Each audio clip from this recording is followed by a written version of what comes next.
What is going on, RotoGrinders? 5:30 in the East Coast. Still 2 hours of nonstop NBA DFS conversation because, of course, lock is pushed back just a little bit tonight. 7:30 tip-off, 7:30 lock. Interesting slate, kind of split in half. There are 3 early games, 2 at 7:30, 1 at 8 o'clock, and then it's backloaded 3 games late. You got 3 games, I believe, at 10 o'clock, 2 at 10 o'clock, 1 at 10:30, TNT doubleheader. Coming into the All-Star breaks, just a few more days of getting in some action. I think tomorrow's absolutely absurd, like 12 or 13 games, something like that. A lot of games going on in the association. Some, not a lot, just a few on Thursday night. One of the big things about the slate, we'll kind of talk about it. Of course, I'm joined today by one of the greatest DFS players of all time, one of the potential GOATs. 100, count it, 100 live final appearances. It's myself and Squirrel Patrol. Squirrel, welcome to the show. Working hard today. A lot of content for you. Read your article before the show. What is it called? Squirrel's Nuts, give or take. What's the official title? Hit the Nuts, something like that. I think Squirrel Nuts. I don't know. Something nut based. I knew it was nut related. Hit the nuts. Hit the nuts, I believe, is more accurate. Yeah. What's going on, Squirrel? How's Tuesday treating you? Good. Yeah, it's a little bit of a messy slate. But I think what I tend to have experience is that the messier the slate, the better I do, and the worse I feel going into it. But then the better I do at the end, right? If it's messy and a bunch of question marks, there's a lot of things, decisions you have to make and things you have to deal with. That gives you an edge to somebody that's just, sitting on the toilet. So making their lineup. So so it'll be an interesting night. So 12 teams are playing basketball tonight. 2 teams are playing in the back half of a back-to-back. That's Milwaukee and Minnesota. Minnesota, by the way, is going to play Portland and stick around because they play Portland again on Thursday, and they've already had a midday downgrade for Edwards. I feel like something goofy might happen. They're playing 3 and 4. This is the back half of a back-to-back.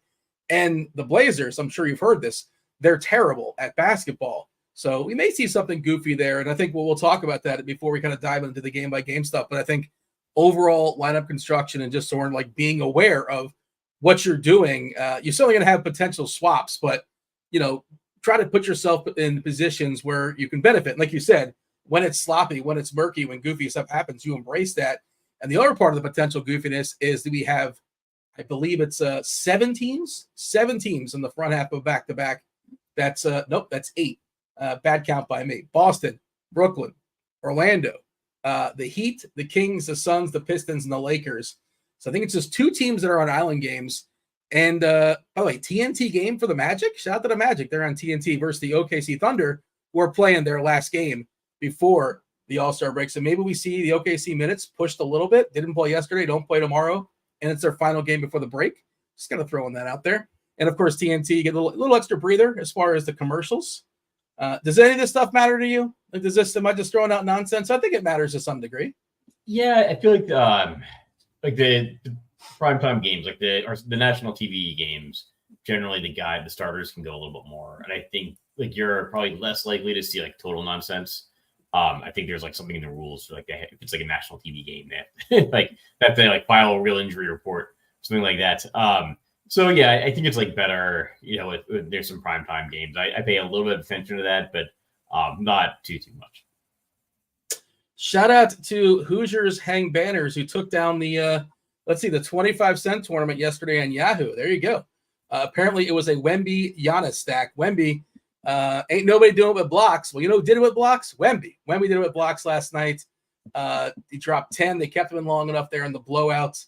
Just completely absurd. What was an 80 or an 82 on FanDuel? I guess Yahoo's FanDuel scoring as well. You get that extra bonus point for blocks. That's why you play Wemby.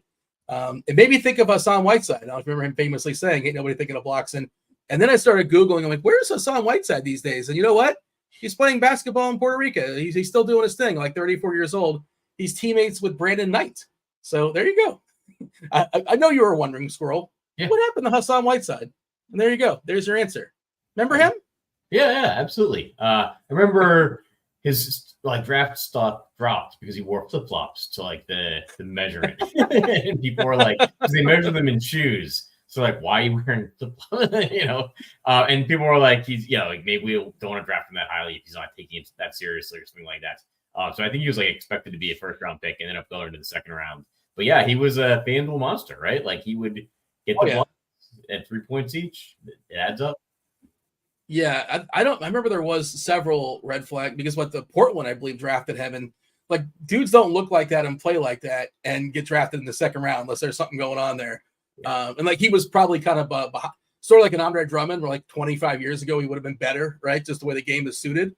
The game kind of passed him by, but certainly for fantasy wise, he was spectacular for us. I guess it was Capella. I was googling this. Clint Capella, I think, was the last guy before Whiteside did it a couple times with blocks, but Clint Capella did it with blocks maybe 3-4 years ago as far as a triple double. And I think the quadruple double was that Akeem Olajuwon? I think that was Akeem Olajuwon many years ago. The dream there for Houston. All right. J3 says, where's the real question? This is a soft spot for Squirrel. He says, where is Kwame Brown? Do you remember where you were when Kwame was drafted by your beloved Washington Wizards or Bullets at the time? I don't remember what they were called at the time. No, it was Wizards. It was a Michael Jordan pick. So yeah, he was Michael Jordan's like first pick as like GM or something. Yeah, I don't know. Actually, I think Kwame's active on social media. Like, I think he has like some kind of like podcast that's like got pretty wide like viewership or listenership or whatever. Where people like he still like chimes in on basketball and like makes it onto the Twitter occasionally. Okay, good for him. Yeah, a lot of guys are getting podcasts now.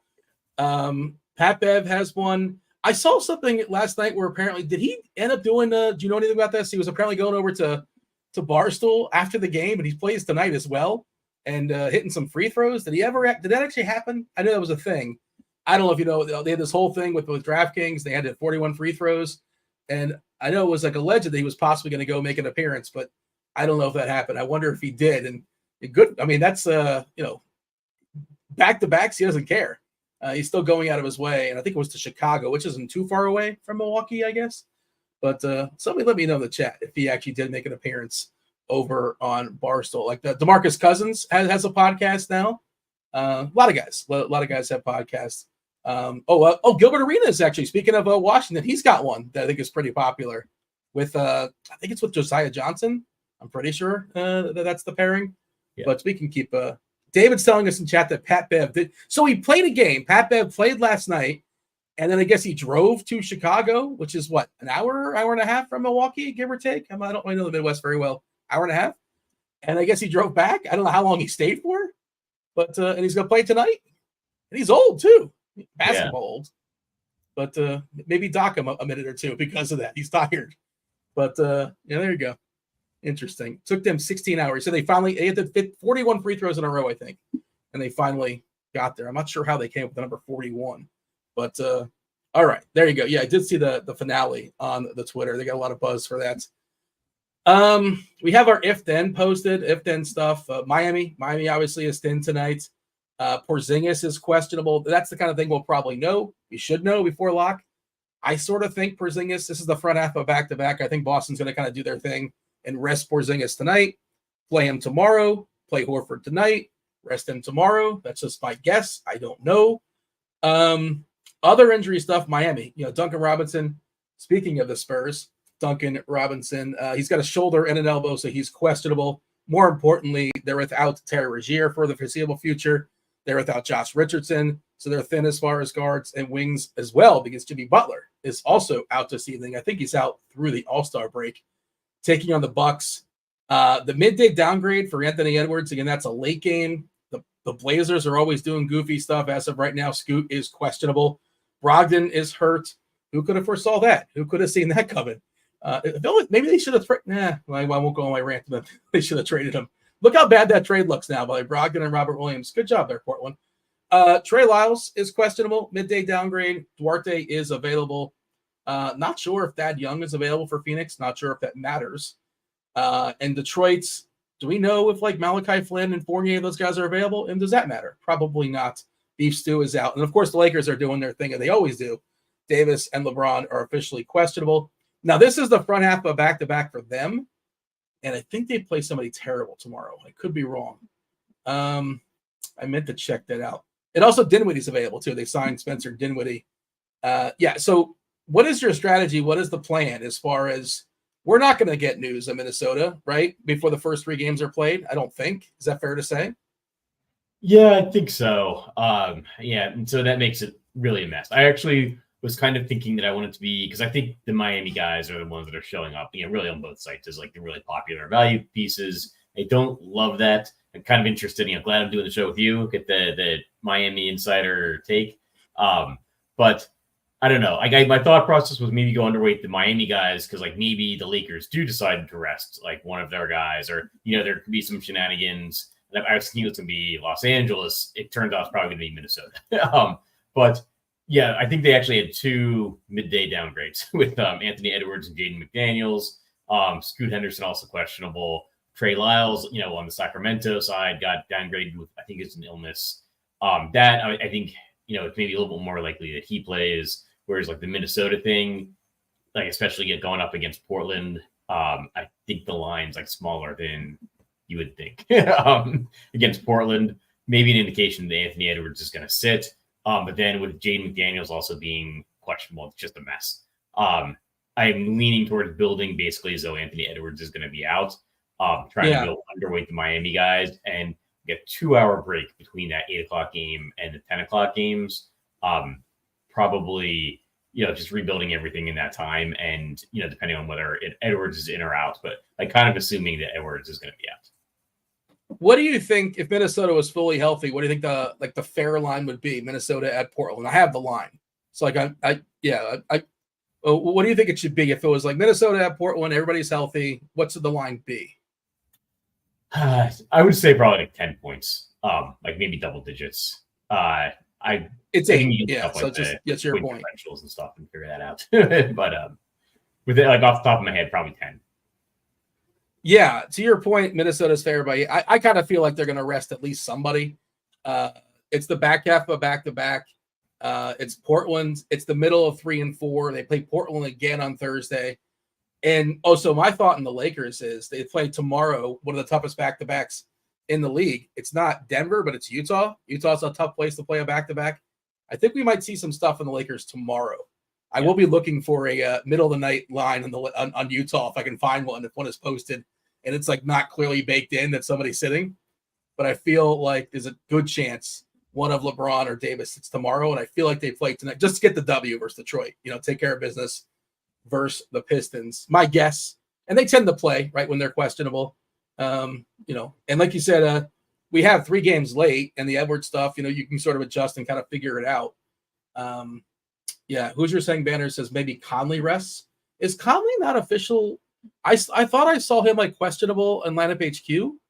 He is, but like I don't know if he's officially questionable. It's just like using your brain. He's probably questionable, but older gentleman for basketball doesn't really feel like they need him necessarily against Portland. But I don't think he's like officially on the injury report as questionable, unless I missed that. Do you know that?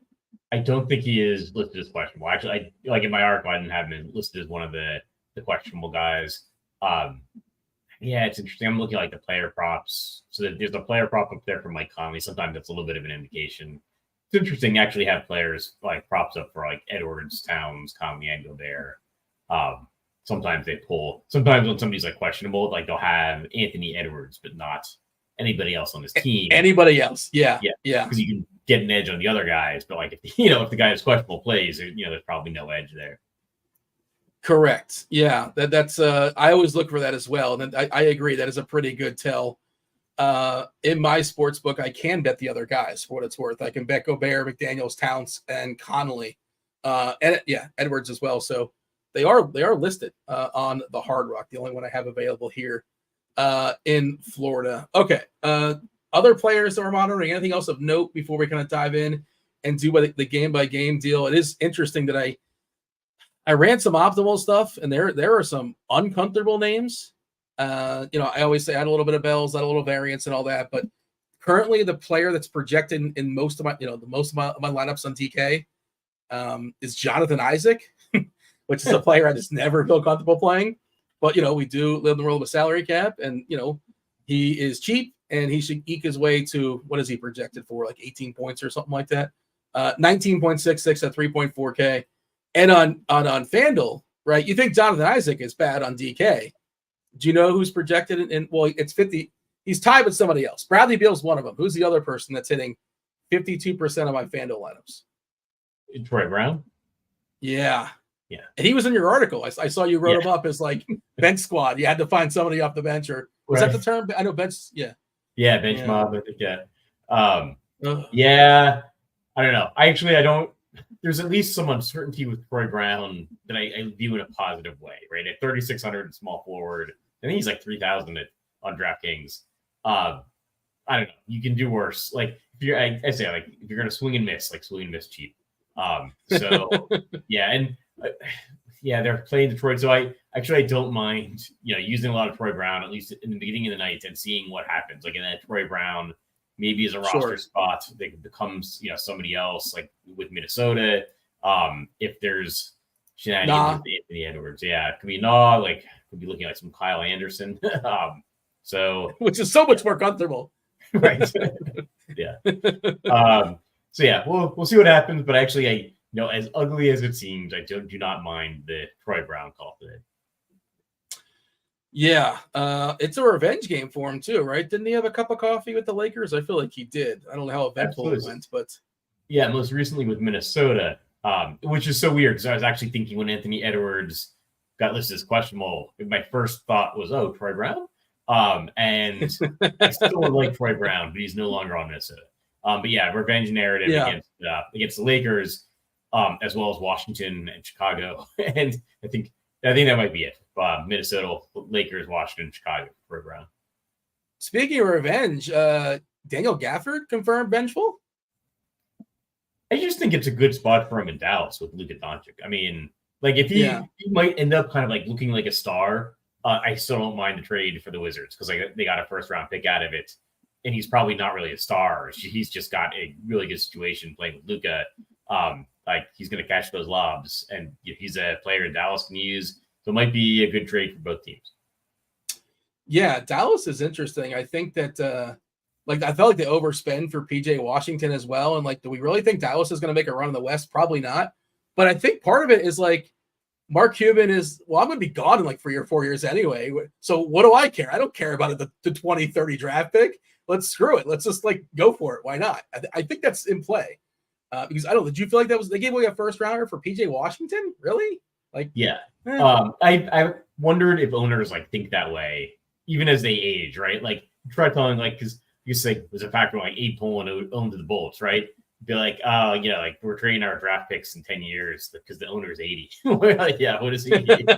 He's not sitting around waiting for that prospect to develop, Yeah. By the way, the Magic are great. They just hooked us up with their starting lineup. Why can't every team operate like the Magic? They give us injury updates well in advance, typically, sometimes a day in advance. No surprises, right? Fultz, Suggs, Franz Wagner, Banchero, Carter Jr. But it's just good to know. We appreciate that, Orlando. Why can't everybody else operate like that? I have a whole system developed that the NBA should use that just they have to announce, make teams announce their starting lineup an hour and a half in advance. If they want to make a change, they can make a change 10 times a year. After 10 times a year, there's some kind of penalty, right? They lose the second round, whatever, some kind of penalty. Just add some seriousness and clarity and just get rid of the questionable tag. There's no more tags. We're just going to give you the lineup, or we can change it, right? We can, but if you have a limited number of times you can change it, you're not going to change it. It's like the replays in football, right? You're not just going to be challenging every call. At some point, there's a penalty, and you're just going to try to avoid getting to that penalty. So it adds some seriousness to the process instead of just listing LeBron and Anthony Davis questionable for every game. I love the how serious you thought about this. I'm already thinking the workaround though. Remember Draymond famously started a game and just fouled instantly, and he just got pulled within 2 seconds in. That's the loophole, right? Yeah, sure. I mean, if teams want to take it to that degree, but I get the feeling that the lack of injury reporting and the lack of lineups coming out is really just more inertia and laziness. We've always done it this way. Just tell the teams they're not really going to try to get an edge right by starting a guy, then having him foul, and then pulling him 50 seconds into the game. I think that's kind of a one-off system. So situation with Draymond that one time, maybe it'll happen. But I would rather see that than just the whole team's questionable, right? Might as well not bother with an injury report. You don't think the Pistons right now are in the locker, with like the Charlie from the Always Sunny, like the board, and like they're just, how do we stop LeBron? How do we stop Anthony Davis? They're questionable. Here's the 19 different possible options. They're not doing this right now, the Pistons? Is that they're not wasting their time trying to figure it out? I mean, I question how much like NBA teams really prepare that much. Like I'm sure there's like an advanced scouting report or something. But they play, back to backs, and they go from city to city. I think that probably plays like a bigger role than actual preparation. Like I don't think they prepare for in-season matchups like as much as we would sitting on our couch, like for our fantasy lineups, if that makes sense. I think that, I think some DFS people think more about like lineups and rotations than some people that work for the teams, like for real. I think that actually is possibly true. Certainly like the opponents, right? Not necessarily their team specifically, but more about like the Bucks than some random dude that works for Detroit. Like that kind of thing. Yeah, I think so. And I think there's also like a lot of personal stuff in play that's like totally outside of our radar, right? Like we're like, oh, like this guy hooked up with this guy's girlfriend. Like we either can't match them up against each other, or we have to match them up against each other, or something like that, depending on how the team is feeling. I'm sure there's a lot of like personal stuff that's going into it that we just have like no idea what's going on. We have a poll question that producer Steve dropped. We're going to start going game by game in just a second. Do you want to answer the poll question here? Your favorite carb: bread, pasta, rice, potatoes. Imagine picking rice as your favorite carb. Like imagine I haven't clicked this yet. I have not clicked the results yet. That has to be last, right? Rice, I think. Yeah, I think so. I was going to go with pasta, but I do like the mashed potatoes, baked potatoes. So it's between pasta and potatoes, I think. Like maybe you got to go with pasta for the versatility. Like don't mind. Well, what do I click if I want? Like say I say pizza. Like what do I click? Bread? Yeah, I think it's bread. Is that bread? Yeah, I'll just read. Like I don't really eat bread a la carte. I'm not going to do that. Bread. Okay. What else would it be? I'm just asking. I also think it's like of the options listed, right? So you're not trying to pick your best carb of all time. I mean, you could pick your best carb. Like I think pasta would be last for me, surprisingly. I just had so much growing up. But I like bread probably best, but French fries would probably be, like specifically would probably be the best. But that's potatoes. Yeah, exactly. I mean, like other types of potatoes, I'll probably take bread over that. IPA, my favorite carb, according to Izzy. Yeah, beer is probably somebody's favorite carb. But I can hear that as well. By the way, results are pretty varied. What's in chat? That's probably his favorite carb. 30% for pasta, 30% for potatoes and rice, as predicted. Still 18% is last, but it's close. And hey, as you're hitting the poll question, why don't you hit the like button as well and subscribe and turn on those notifications? About an hour or so, crunch time coming in. Again, obviously 7:30 lock tonight. You got TastefulTides Tim. You have Keith Eyster. You have Kevin Roth. They're running it back. They were so good last night. They brought them back. Let's do it. First game. There are two games at 7:30. First one, we're going to talk about the Celtics. The Celtics take on the Nets. 227.5 is the total. Boston, about a 9-point favorite here. Squirrel. We don't know about Porzingis. I think we're currently projecting him in. But again, my guess, and I don't know this stuff, I'm just guessing. I think he's going to sit and play tomorrow. It just seems to make sense to me. Cam Johnson officially ruled out. Day'Ron Sharpe is off the injury report. I don't know how much he's going to play. He hasn't played for a while, and I don't know how important he actually is in the rotation. They can play Ben Simmons at the 5 if need be, and he probably feels like a guy that might make a little bit more sense with the opponent. How many minutes we're giving him? 13. We're giving him 13 minutes. Okay, and we got 4 sort of like maybe Watford still plays a little bit. Okay, Boston and the Nets. What are we thinking here? Yeah, I don't love this game. It's bad matchup for Brooklyn. 27.5-point total. The basic thing from this game that I might use is like Jason Tatum, and that is about it. Particularly Jason Tatum on DraftKings, I think fits in better. And yeah, that's really it. I think Jaylen Brown sometimes has great games, like the Porzingis Al Horford thing. I really just don't end up using either of them. I feel like they're both priced as though the other one's going to be out. And so that also makes it like, so the injury report, well, it doesn't really matter in terms of like whether they're in or out. So yeah, I'm basically Jason Tatum or bust for this game. I do think Ben Simmons will be relevant at some point this season. I don't think it's necessarily this game. But like he's putting up a lot of like fantasy points per minute. At some point, the minutes may come up. I don't necessarily want to target him against Boston. But yeah. Yeah, I was just checking to see the most minutes we've seen Simmons play of late. I know we're projecting him for 22. Last game, they were pretty squeezed as far as not having a lot of options when it came to their roster. He played 22. Yeah, so I guess they're not – if they were going to push him beyond 22 the last game when they were really injured, probably doesn't get much more than that. Like you said, like he can get you a poor man's triple-double on occasion if he can find his way to 10 points. But, certainly that's tournament stuff. We do have an if-then set up for if Porzingis is out. I want to see the difference between the two, right? Porzingis, if he's out, Tatum would get, as a median projection, 52 DK points, about 50 on FanDuel.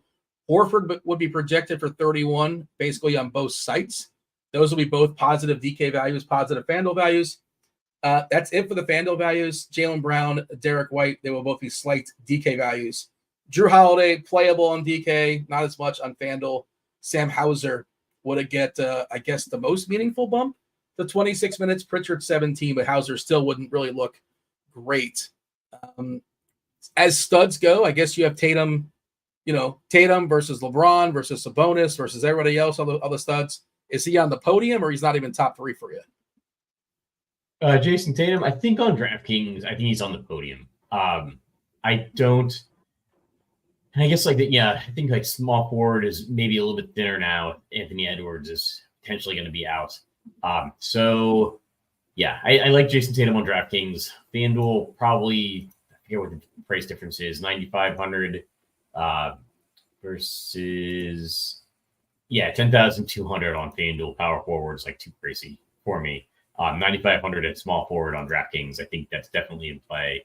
But again, like I'm probably going to end up using a little bit less of him than I would have otherwise. Just I don't want to use too many roster spots for me like this first window, and in particular, the 7:30 and 8 o'clock games now, and especially with the 7:30, the 2 7:30 games.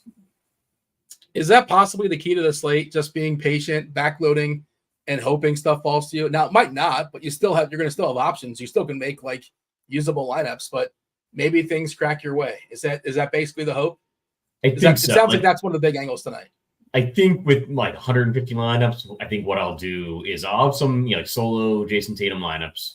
I'll have some game stacks. Like, what if the game goes to overtime, double overtime? Like, what are the chances of that happening? Probably like maybe 1 in 20, 1 in 30. That it's like going to have a major impact. Handful of lineups with a game stack from Boston, Brooklyn, maybe some SGA paired with some more Orlando players, some Banchero, but for the most part, leaving the first window games alone.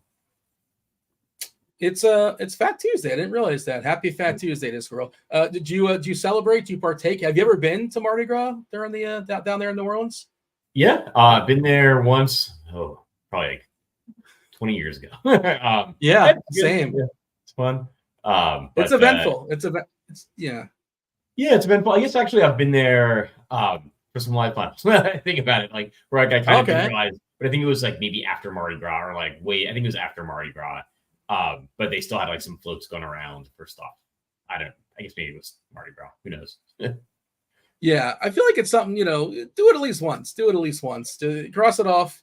Whatever. Feel free to do it every year if you want to, but it's definitely worth doing at least one time. Ownership, by the way, as far as this Boston Brooklyn game on DK, like you're talking about, you're not terribly enthused about it. Tatum, the only guy in double digits, 23% currently. Of course, this stuff can change. Everything is fluid. Cam Thomas, the most popular player on Brooklyn, at about 10%, a little bit less than 10%. I rounded down. Jaylen Brown at 7. Again, Porzingis coming in at 6. Boston will get a little more popular if Porzingis happens to get ruled out. We're going to know because this is a 7:30 game. We'll know at some point. If we don't know, crunch time's going to tell you. But your favorite player in Brooklyn, if you got to play someone in Brooklyn, is who? Probably. It's that bad, huh? Yeah, it's probably Mikal Bridges. Probably Mikal Bridges would have a single-digit, percent of them. was looking up, was it Jaden Wilson earlier? Like, is he going to be getting more minutes as the season progresses? I don't even know what his price tag is, but he's a guy that's 3.7 on DK. How much is he?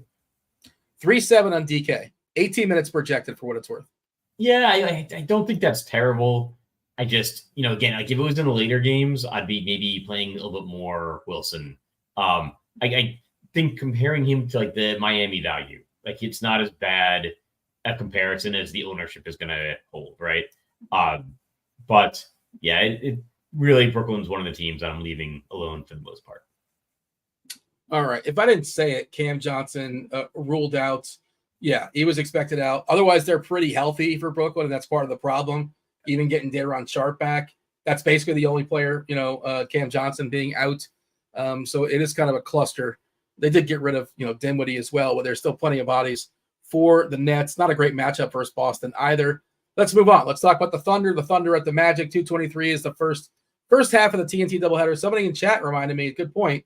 One of the reasons why it's on TNT, it's the retirement of Shaq's Orlando jersey. What did he play? Like 4 seasons for the Magic? Maybe 5?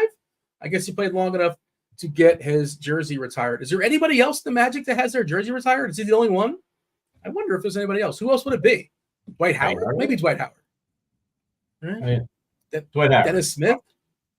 Penny? You say Penny? I said Penny Hardaway. Good I don't know if question. he played long enough. If he stayed healthy, obviously, injuries derailed his career. But if only there was a machine we can type this in. I'm curious if there's anybody else. Yeah. They had to have retired Dwight Howard, I think. Maybe not. Maybe they're bitter they left the Lakers. Shaq is the first. He's the first one. Okay. Yep. All right. Yeah, I guess that's it's hard to get retired there. Do you know the Heat retired Michael Jordan's jersey? It's hanging in the rafters like in a dark corner. Really? For no particular reason. They retired Michael Jordan's jersey. They had a night for it. Didn't make any sense. Nobody else did that, as far as I know. Anyways, I don't think the Wizards even retired his jersey. Yeah, I don't know why Miami did it. It's very, very strange, but it did happen. You can Google it. All right. As far as the injuries here, well, we have a fully healthy Orlando team and a fully healthy OKC team. Bismack Biyombo is not available to play just yet. Who knows if he would get much run anyway? And Gordon Hayward, they traded for him. At some point, theoretically, he's going to play, but he's not going to play for OKC anytime soon. What do we think here of the TNT first half of the TNT doubleheader? Thunder, Magic, 2 teams that do not end in an S, which is kind of rare. Thunder and Magic. Yeah. Looks like a Red Sox, White Sox matchup. Jazz? So, yeah, Lightning. Yeah, I like this game a little bit more than the Boston-Brooklyn game. You can get to some of the Orlando guys. I just don't want to play Jonathan Isaac. I'll probably end up with him in some amount of lineups, and I'll look at those lineups and go, God, can't believe I didn't get him out of there. He just doesn't play the minutes to really like win you a tournament. In my mind, I think he had a good game last game. I think that's probably better because hopefully more people will play him. I just don't think with his injury history, they're gonna like expose him to that many minutes. Same. Where they can where he's gonna make an impact. Yeah. But I don't mind getting some like Franz Wagner, Paolo Banchero. Like these are guys that can always make an impact on the slate. Which they were in the later games, but I don't want to swing and miss entirely on that first window. So I'll be playing some Jason Tatum. I'll be mixing in a little bit less, but still present amount of like Banchero, Franz Wagner. I think you can even go there and like single entry, if you're doing one lineup. They'll probably see a little bit lower ownership than they should, just because a lot of people I think will be thinking the same way, like they want to save the roster spots. That can go either way.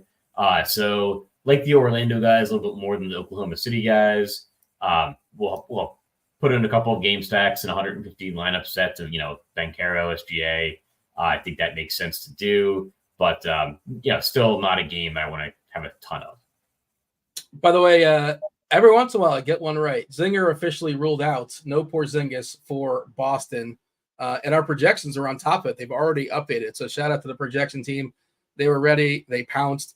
By the way, if you are, I would just feel for. It doesn't sound like you're playing these guys anyway much, but I would just say Isaac and Carter. I would max that at 1. I would not play those 2 together. Just kind of throwing that out there. And I think to your point, as far as the Isaac thing, and we'll see how popular he is as we close in with more information coming in. It's possible he's not that popular, depending on. but like betting on the upside of betting on something to come is so much better than whatever Isaac's going to give you, right? And maybe your projections, like what? Worst case scenario, the guy you're stuck playing, if things don't go your way, maybe he's projected like what, 3 points less or so than Isaac. You don't love it. It's not ideal, but when you're thinking of upside versus downside, it makes a ton of sense just to wait, because the potential upside feels so much better than what you might get out of Isaac almost all the time. So that's what I'm hearing for you. You're just not playing him essentially because maybe you hit a Yahtzee on news later. Yeah, I think when you start running optimal lineups and he shows up, and like I want to get that out of there. Like I'm going to lower his projection a little bit. And really what I'm doing there is I'm trying to use a little bit more of like ceiling projections, even though I'm using median projections. Like I think his ceiling projection, which is what you want for tournaments, is lower, like way lower than his median projection, if that makes sense. Obviously not numerically, but you know what I'm saying, right? Like his ceiling just isn't high enough in tournaments, because the minutes likely aren't there. I mean, like he can get like steals and blocks, and so maybe on FanDuel he gets there that way. I don't want to clog up the roster spot, even at like the small forward position. I think on FanDuel, even at 3,400 on DraftKings, I don't want to like clog up the spot on Jonathan Isaac when there is probably some of these injury things are gonna pan out, whether it's like Trey Lyles to Sacramento or the Minnesota guys, where we'll probably get another like forward that you want to use, rather than have the roster spot on 18 minutes of Jonathan Isaac. I did see, it looks like he played the most minutes he's played the entire season in his last game on the 10th. He played 25 minutes. Speaking of his injury history and his fragility, he did play 25 minutes. And like, can we assume he's going to play 25 minutes again? No. Is it possible? Sure. But it's not likely. And it was a close game. I don't know what the scenario there was why he played 25 minutes. I'm not sure if Wendell Carter was in foul trouble. Maybe he's just playing good and they just gave him some extra run. But that's the most you're going to get out of Isaac, 25. And you're really, really lucky to get 25 minutes. Shout out to the chat, by the way. Throwing out some old school Magic names. Scotty Skiles, who once had 28 assists in a game. Yeah. Does he still have the record for the most assists in one game? I'm not sure if he does. He did at one point. Yeah, that's a good question. Yeah. Also, he was an annoying coach. I did not like him coaching for DFS. He changed his lineups. 30 assists. Who had 30? Was it Skiles for 30? Skiles, yeah. And that's the most ever still? It's held up? Still the record, at least from what I'm seeing in an initial Google search. I can see Halliburton beating that one day. I can see that happen. They play fast enough. Yeah. When he's not in his minutes restriction, if he, gets like an overtime game or something, he plays like 42 minutes on the right side of potential assists. Yeah, just throwing it out there. He seems like the most likely guy if somebody's going to break it. Was that Skiles game with Shaq? Probably. Yeah. I mean, you had to be in Orlando, right? I assume, yeah. He didn't really play anywhere else. I think that's basically where he played. Yeah, Grant Hill, just somebody throwing out Grant Hill for no particular reason. Yeah, all the old school Magic players getting a shout out. Daryl Armstrong was famous for eating like 10 candy bars before the game. Like it just that was part of his routine. Was it Skittles or candy bars? A bunch of candy was his thing. Skittles was Marshawn Lynch, right? But yeah, all right, we are falling off the rails. It's only a 6-gamer though, Squirrel. Don't worry about it. We got plenty of time. 40 minutes until the crunch time crew comes in. And quite honestly, we haven't really said like, hey, we love this. This is what we want to play. We just sort of talked about 2 basketball games that are going to happen. If you want to play them, by all means play them. I just gave a reload here as far as the lineup HQ, running some more lineups. It looks like Al Horford is popping. How do you feel about Al Horford chalk? If he's like popping in projections, I'll probably play more of him than I thought I would. But I still don't love it. Like again, I feel like he's like a thin value. Like this is value that you maybe want to be under the field on, rather than like being over the field. Like this isn't a night where like, oh, you've got the 3K starting point guard. We got to jam him in. Like, take advantage of people that maybe aren't paying attention at all. Where it's like he should be like 70, 80% owned.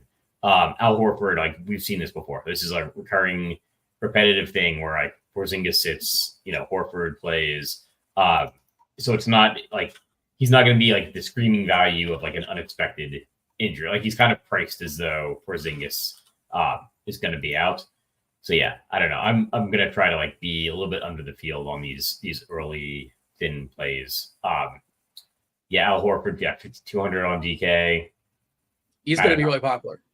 Yeah, I don't know if I need that 26 points. Like I'd rather skip the 26 from Horford and wait until later in the night for a game. It's got either a higher total or some kind of injury situation pops up. What is the number Al Horford scores that you're like, oh man, I wish I had more Al Horford? 26 is like, it's not going to kill you, but it's not going to make you. It's like, whatever. But like, what's the number he puts up? It's like, oh boy, I'm buried before the late games even start. 35. Yeah, it's going to be like 35. And I don't see that. I mean, we're probably like reverse mushing out Horford into like Hall of Fame. I don't have those abilities to mush anybody. Yeah. So yeah, I don't know. I'm going to, if Horford's going to be super high owned, I'm probably going to be under the field. I'll probably have some of them. I'll have to, see what the current projections are showing. I just don't love it. And like looking at the games he started, there's a 49 in there, which is great. A 30. There's a bunch of like 18, 19, 20. Like he's not a guy they're going to be pushing. I don't imagine they're going to need to push anyone probably against Brooklyn. So yeah, probably not going to be owning a ton of, of Al Horford. I'll wait for some injury news there. Push depends upon the person, right? But like maybe they push Al Horford a little bit more tonight, knowing they're going to rest him tomorrow. Just saying that, just throwing that out there. I don't know what pushing him, but what does that mean? 30 minutes for Al Horford? I'm not here advocating for chalk Al Horford, but I understand why. He's in 51% of the DK lineups I just made. 5'2", 31 and change is his median projection. He's also the most popular player hitting my FanDuel stuff. Yeah, thankfully, or not thankfully, depending on, we saw Isaac drop only in 27% now in DK. Sam Hauser jumped up to 26% of DK stuff. And yeah, I guess you can play that. 17, he's down to 3-3, like Hauser. So he'd have to really implode to kill you. He has to do stuff to make you. But, maybe some shots on a guy like Hauser at 3-3. It's playable. You can tell a story. Yeah, I think it maybe makes more sense to take gambles on the Boston guys. And that's something that I think about on a slate like this, where you have like screaming value from one team. In this case, it's going to be Miami. What really differentiates those guys from like the value guys on any other team, like the Peyton Pritchard or Sam Hauser? I got rather be over the field on them and under the field on some of the Miami guys, just in terms of like a multi-entry strategy. Shout out to the chat, by the way, just continuing the theme of naming random old Orlando Magic players. I'm just enjoying. Horace Grant, of course, you think of the Bulls first, but he ended his career, I believe, with Orlando. Tree Rollins was a big dude. Just some Haydu Turkoglu. He was really good, Turkoglu. Hell of a shooter back in the day. I think a King. Wasn't he mostly a King, or am I thinking of somebody else? King, right? Same guy? I think he was the same King, yeah. Sacramento. He was I feel like the Chris Webber, Jason Williams teams. Yeah, that was a fun team. Vlade Divac. A team that got screwed over by what's his name? Donahue, and company. I remember Go ahead. I remember watching that game and being like, what is going on? Like, this is ridiculous, because it was against like Kobe and Shaq. And I just had a general feeling the NBA wants the Lakers in, right? Not the Kings. So maybe that's what's going on. But there was something going on, maybe not at the directive of the NBA. But yeah, I remember watching like that series and thinking like, this is nuts. I was in the MGM Grand watching that game in Vegas, and I remember I had the Lakers, and I couldn't believe like how are they? And the Lakers are basically like the Vegas loves the Lakers. It's like the second. A lot of the LA guys come in, but that was wild. It was a wild scene that comeback. And watch the documentary. Just watch that game. I think you go find it on YouTube and just like watch the fourth quarter, and it is pretty wild, the things that are going on there. In retrospect, it's like, yeah, this does look pretty shady. Nothing like the Super Bowl that just happened. Nothing like the big game. I know people have their accusations, but we shall move on. I remember when I heard about Tim Donaghy, the first thing I thought of was, and it was like 10 years later, the first thing I thought was he the ref for that Kings Lakers game? And he was. Yes, it's really bad. It's really not good. All right. Miami Heat. Miami Heat take on the Milwaukee Bucks. They are 7-8 point dogs here at Milwaukee. Milwaukee coming off a big win last night, blowing out their opponent. 222.5 is a total. Milwaukee is pretty healthy. They're very healthy, with the exception of Chris Middleton. Lopez should be good to go. Lillard and Giannis, they are officially tagged with the probable tag in the back-to-back. The Heat, on the other hand, well, no Rozier, no Josh Richardson, no Jimmy Butler, and potentially no Duncan Robinson. Drew Smith is out for the season. I don't think that matters a ton. Narrative Street, you like yourself a good old narrative. Tyler Hero grew up about 15 minutes from Milwaukee. It's a homecoming game for him, and you know what? A lot of shots available for Tyler Hero tonight. Potentially playing 40 minutes. I think if this game stays close, I believe we have him projected for like 38. But, as a median projection, but absolutely you can tell yourself a story he's going to play more than that. Actually, we have 36. Bam playing 35. Caleb Martin playing 34. Jaime Jaquez playing 33. Wearing the Jaquez hoodie today. There you go. Shout out to Jaime Jaquez. And, all right. Yeah, what do we got here? Miami Heat versus the Bucks. I was talking in the Discord channel not too long ago, RotoGrinders.com/Discord. There are a lot of channels that are free. The NBA channel. And some of the guys were trying to convince me, or at least one person in particular, was trying to convince me for Miami that we're going to see Alondas Williams get some run, like a lot of run, like a meaningful run that you like consider playing him in DFS. And I was like, he's yet to play a minute for Miami. I know he's done well in the G League and good for him. But, the Milwaukee Bucks is different than like the Sioux Fall, whatever they're called. But yeah, what do you got? Heat versus the Bucks. So yeah, I think this is going to be, especially Miami is going to be the most popular team on the slate. Just because Jimmy Butler being gone, like Terry Rozier being gone or being injured, Kyle Lowry being out or being gone. Yeah, so we're going to get a lot of Miami guys. Duncan Robinson's questionable. It's like surprisingly impactful for this slate. There's some price differences between the sites. Like I wrote up in the article that like Caleb Martin is the guy on FanDuel, Jaime Jaquez is the guy on DraftKings. Like they're both forwards, but like Martin is way underpriced on FanDuel. Jaquez is way underpriced on DraftKings. So one is more expensive on the one site, the other on the other. So I'll be probably splitting it up accordingly. I want to be generally under the field on the Miami value guys to wait and see if anything pops up in the later games. But I am expecting to see like outsized ownership. I don't know how I feel about Kevin Love. I didn't realize we have him as the second high. I think we'll see like Duncan Robinson, Jaime, if he plays, and Jaime Jaquez like owned more than Kevin Love. I was wondering maybe does Haywood Highsmith get involved here, and like should he be higher owned, and should some of the Miami guys be lower owned? But that might be a factor of like does Duncan Robinson play? So we've got to kind of get this Duncan Robinson news because it does matter. We got to figure out if we're going to be playing our Haywood Highsmith or our Adonis Williams, Adolis Williams. I'm not sure how to pronounce it, but Alondas. I think it's Alondas. But I'm not certain. Have not heard about him until this moment, but wouldn't be surprised if he makes his way into some of my lineups tonight, especially if Duncan Robinson's out. I do want to limit my number of Miami guys overall. I wouldn't be surprised if I put in a rule that's like, if I have 4 Miami guys, I need to have a Milwaukee guy running it back. I'm not getting that much Milwaukee, and I don't think the field is getting that much Milwaukee just running like optimal lineups. So like this multi-heat strategy can work. But at some point you need like Giannis in there or Damian Lillard in there. Probably in terms of the spend ups from this game, I like Giannis, better than Lillard and anybody else in Milwaukee. I think if you're using all this value, you're using it for a reason. It's like, why not play, the guy from the same game that would be, if it's a close game, if these, Miami guys are paying off their price or if at least paying off their roster spot, maybe get some Giannis in there and be over 3.2% or whatever we've got him projected at. I don't want to be over the field on that. For spend ups for the Heat, I like Bam more than Tyler Hero, but I also didn't know the Milwaukee narrative. But I do like, just think defensively that Milwaukee's been a little bit like softer in the paint than from the perimeter, probably like a factor of Brook Lopez declining a little bit. So, I prefer Bam to Tyler Hero, but I'll be playing some of both of them. By the way, Alondas Williams, the G League Player of the Month last month, 25.7 points per game, 5 boards, 6.6 assists, a steal and a half. By By the way, he plays for Sioux Falls. I don't know why I implied like he was playing against Sioux Falls. I think he plays it for Sioux Falls, so I guess he cannot play against himself. Earlier in the year, he had the cup of coffee for, I think, Brooklyn.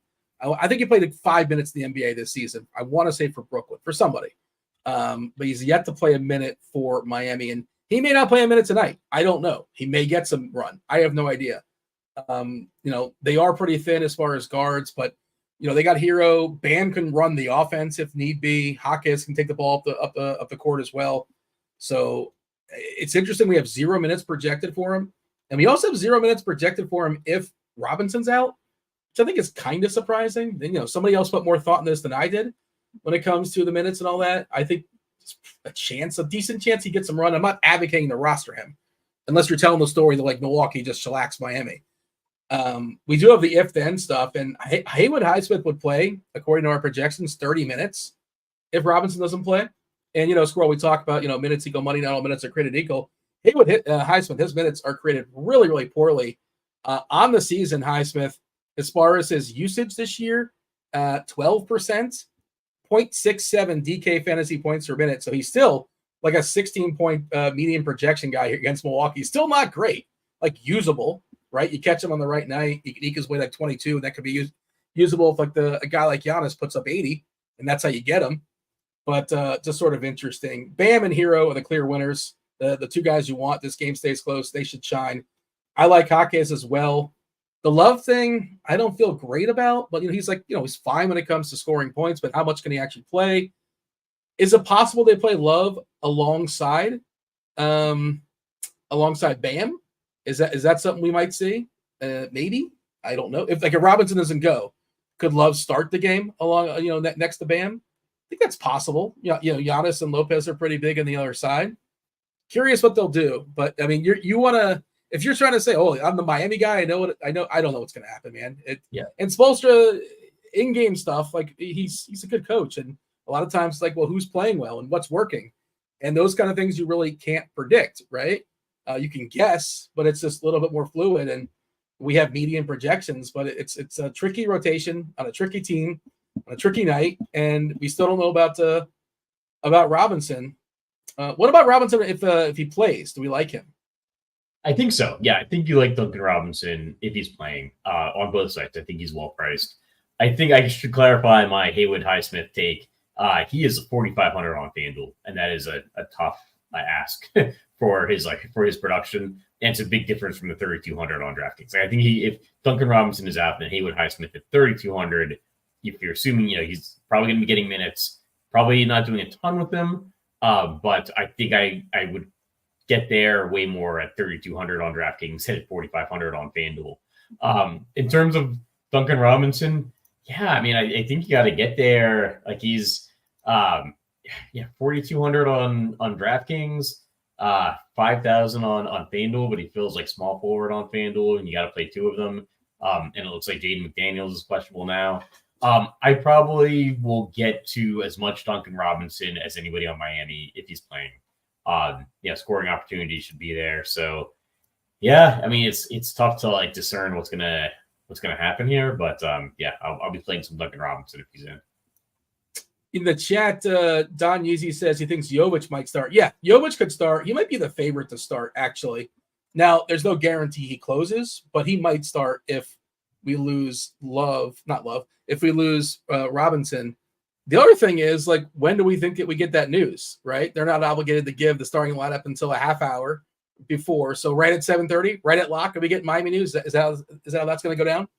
I think so, but I don't for me, I'm going to be playing little enough of the first games that it's not going to make a huge difference for me. Even if it does come out at 7:29, I'll just let things ride and then then recoup afterwards. I guess Kevin Love, the price tag looks good, but I think I don't think he's played 30 minutes this season. So I do think just with the positionality, I think it's probably going to be a better play on DraftKings. You got the flex spot there. They get 3,600. I think you can pay off on a site where you have a flex spot. 4,700 power forward center eligible on FanDuel. I'm not as anxious to get there. Yeah, Love doesn't play many minutes. He's been really good fantasy point minute for what it's worth. Kevin Love and Damian Lillard average the same amount of fantasy points per minute this season, 1.23. Of course, Lillard plays many more minutes, right? Sexy Hammy in chat says, "Is Jimmy Butler even on FanDuel?" He might be, but don't play him. I would assume he's in the player pool, but yeah, he's not playing tonight. So too contrarian. Do not play Jimmy Butler this evening. Kit Cloud Kicker says, "Just got back from a 10-hour shift. Well, enjoy yourself. Can someone relax? Can someone give me a quick rundown on Squirrel's top picks?" Squirrel, I don't think you have any top picks yet, right? It's all like coming up, right? Did we miss any top picks? I like Bam. I guess I should say Okay. that. I mean, I think Jimmy Butler's out. Miami's missing some key pieces, so there is going to be some stuff to go around. I think you're choosing for a spend up on Miami between Bam and Tyler Hero, and I prefer Bam.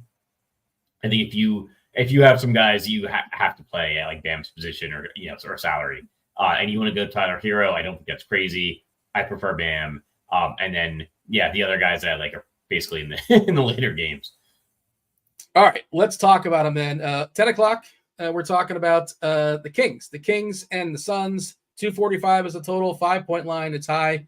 It's reasonably tight as far as who is in and who is out in this game.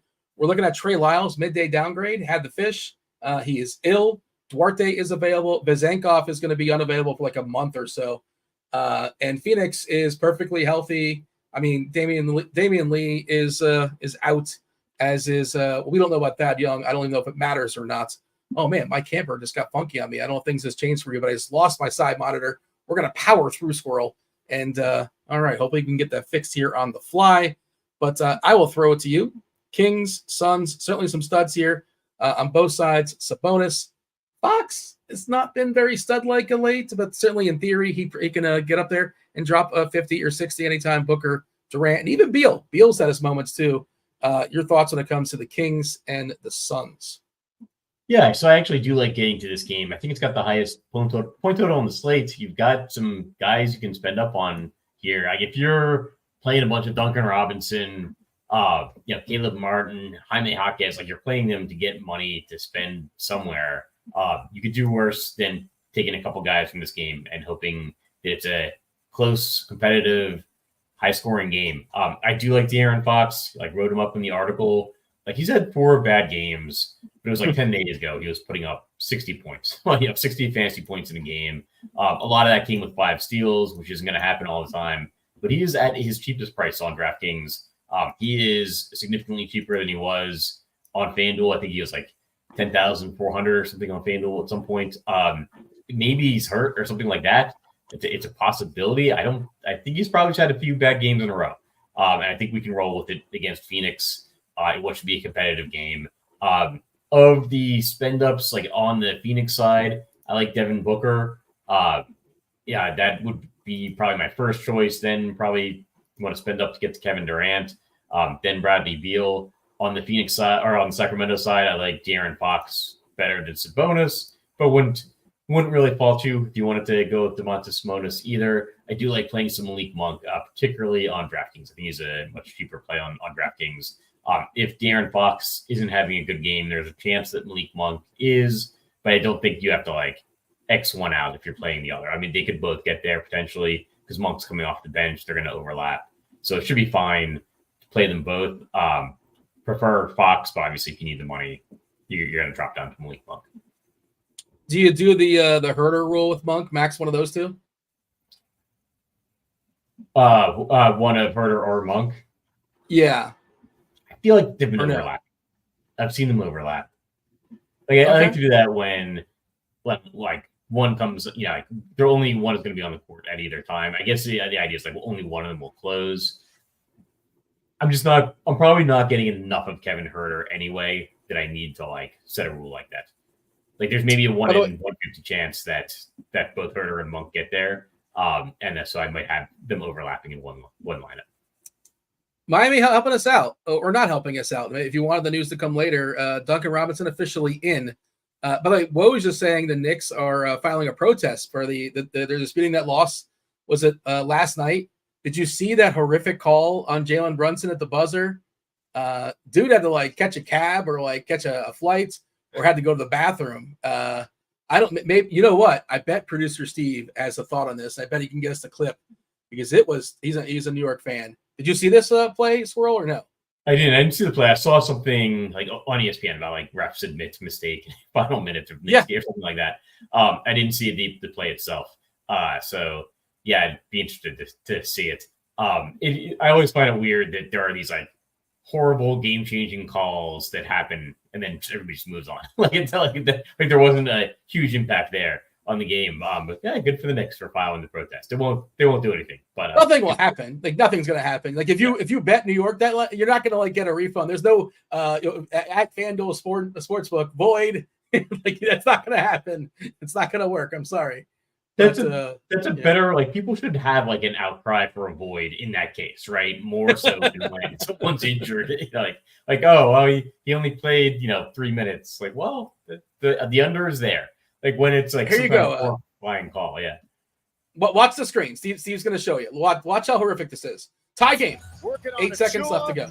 Goes baseline, comes on the other side, had it blocked. Holiday picked it up, threw it towards the rim, and it almost went down. They called a foul on Brunson. How fitting! Holiday was called for a foul, was pulled back. Steve, what are your thoughts, by the way, in this call as a New York fan? Did you have any opinion? Do you think it was actually a foul, or do you agree with the later on they said it was not a foul? Prior foul is under review to see if the illegal contact occurs prior to the game clock expiring. Are they looking to get it in? I don't know. So they reviewed it and confirmed a bad call. Is that?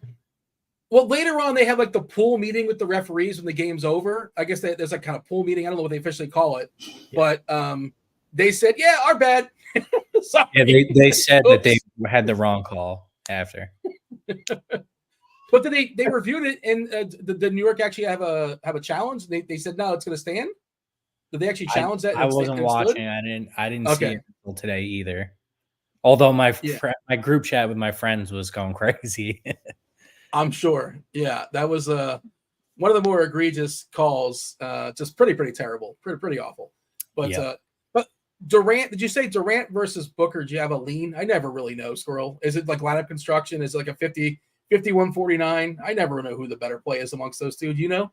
Yeah, I'd lean Booker, but yeah, I agree. It's probably a lineup construction thing. I think you're gonna end up with more Booker than Durant, but I wouldn't fault you either way. I think they're both good players. I prefer both of them over Bradley Beal. Might be some like ex-Wizards prejudice there, but Royce O'Neal played 11 minutes or so in his first game. I don't think he really matters or impacts. Just I guess something to monitor. I imagine at some point he would play more than that as far as his rotation minutes. What do we anticipate? We gave him 20 tonight, but wait, no, we didn't give him 20. Never mind. We gave him 14. My apologies. I had to slide over and I caught the wrong thing. Anything else of notes? Anything else you would point out? Did you mention? I apologize. Did you mention if Lyles is out, how much that changes things? How much do we care? It's 22 minutes to trickle around, and it could be spread amongst like 4 different people. So how much does it really affect things? Yeah, I'm guessing a little bit of a bump to Malik Monk, maybe some Keegan Murray. Their other guy, Sasha Vezenkov, is out as well. Yeah. That makes it a little bit harder. Like I would have said Vezenkov. God, is Alex Glenn still alive? Yes, he's still alive. He's a person. Yeah. He's anticipated to play 8 minutes. If this is a scenario, if Lyles is out. All right. Yeah, I'm guessing it just maybe makes some of the Kings I like Malik Monk and some Keegan Murray. Maybe I like them a little bit more with Trey Lyles being out. It's not necessarily like that impactful, but it may give you another roster spot again if there's shenanigans with Minnesota. Anything else of note, or shall we move on? Yeah, we can move on. Okay, 2 more games to go, 2 more night games to go, 2 more games. Well, one starts 10 o'clock, one starts 10:30. Minnesota and Portland, again, they're going to run this back on Thursday. Minnesota playing the back half, but back-to-back tonight. So they're in the midst of 3 and 4. 213.5 is the total. That is pretty paltry. Blazers, not a very good offense. Minnesota, pretty good defense. Despite the players that are currently questionable for Minnesota, they are 8-point favorites on the road. Who is questionable for Minnesota? Well, I'm pulling that up. I'm buying some time. I'm saying some words. I know most of them off the dome, but I want to make sure I get it right. Yeah, so Edwards had that midday downgrade with a knee. Jaden McDaniels has a finger, so he's questionable. And there's nothing on Mike Conley, but like there's a chance. There's a chance Mike Conley doesn't. I would just, if there was a draft squirrel, if we're drafting players that are not currently on injury report, that are most likely not to play tonight, I think Conley's the 1-1. I don't know. You tell me who, if it's not Conley, who's the 1-1? Yeah, I agree. Actually, I do think Conley will probably play. Like, I'm going to assume Conley's in. Yeah. I'm probably going to assume Anthony Edwards is out. I feel like when you get this list of midday minor injuries against really bad teams, right? Like somebody ends up sick. On the road. So, yeah, I'm going to guess Anthony Edwards is out. I think the guy I'd want to go to is probably Kyle Anderson over Nickeil Alexander-Walker. Just I think positionality or position-wise, like that's going to be, Kyle Anderson's going to be the guy who gets more minutes, I think. So probably going to be like baking in some Kyle Anderson into my lineups. Like the Jaden McDaniels thing actually on FanDuel is an impact as well, because I think he was going to show up as a really good value. And he probably still is a really good value, especially if Anthony Edwards is out. But I think you have to maybe take him out of the player pool and just get to him, with late swaps if he ends up being in and Anthony Edwards ends up being out. Just because, these midday downgrades against bad teams. And the line is an indication as well. Like I said, I would have expected it to be like 9-10 points if Portland was against Portland, if everyone was playing. So it seems to be an indication there's at least a good chance that people are betting that Anthony Edwards is not going to be in there tonight. So yeah, I guess I think people are asking about Monty Morris as well. Yeah, I think the Wizards like a theme of the show. Not even playing, but they're a theme of the show. But continue. Yeah, I think that Morris, would probably get some run. It would probably be additional run. Like Morris is more of a point guard, whereas Anthony Edwards more of the forward. But could pick up some minutes there. Actually, I don't mind. And Troy Brown, although he's no longer on the team, kind of falls into this category as well. I might try to take a swing on some of these guys with new teams, thinking that they might seem. We don't know what their minutes are really going to be. We don't really know what their rotations are going to be. So maybe Monty Morris is going to be playing more. I wish he hadn't missed almost the entire season up to this point with an injury. But still could be in play. They traded for him for a reason, right? They want to see how can he help the team, and this seems like a good spot to give him some run and just see what they bought, see what they got. He's played no more than 18 minutes for Minnesota, but like you said, he's barely played this year. He played 18 last game. I think that was a blowout. It was, right? Did he close? He did close. He played the last 4 or 5 minutes or so. He played a pretty big chunk in the second quarter. He played about 9 minutes in the second quarter of that game. So it came in, looks like it came in for Connolly, I think, if I'm reading this right here on the Court IQ. And he's still minimum 3K. So, you think he could play 22, 23 minutes? I think there's a scenario. I think he's interesting if things kind of fall your way. But if things don't fall your way, well, what are we currently projecting him for with the way we're projecting Edwards in, right? So how much run do we actually have him for right now? Probably not much. Right. I guess 17 minutes. Is that where? So we're not even giving him any extra minutes, like one extra minute if Edwards is out. That's interesting. But again, go ahead. Yeah, he's min priced on DraftKings. He's 3,000. Point guard isn't the position that I love to punt. But on DraftKings, you don't necessarily have to be putting him at point guard either. So I think Monte Morris is in play. And if it's one of those games that McDaniels is out and Anthony Edwards is out, I don't know if they're going to be lining up the positions necessarily the way we think. And maybe it's a game where they're thinking we want to get Monty Morris more involved, right? We acquired him to be playing in the playoffs, but we're going to get him some run here against Portland. So what are we doing with the Blazers? Officially right now, Scoot Henderson's got that foot, so he's questionable. Simon should be good to go with the ankle. Reith is good to go. We know Brogdon's out for a while. Sharp's out for a while. Robert Williams, of course, out for the season. It again doesn't feel like a great spot taking on Minnesota. What's the official plan for the Blazers right now? I literally am not playing any Blazers right now. Minnesota is the best defensive team in the league. Portland's not good. I can't even name who my favorite Portland player is because I'm just not playing any of them. If Scoot is out, maybe, or no? Even still no. I don't know who I would get to. It's both matchup and health. I don't know that like Scoot Henderson being out is going to make up for the matchup. I just don't know. I can't imagine what Portland player I would get to here. I mean, Simons projects okay if Scoot is out, but you got to pay for him. He's not cheap. Yeah, he's got a 40-point DK projection. There would still be 0 DK values, positive DK values, 0 FanDuel positive FanDuel values. They'd be close.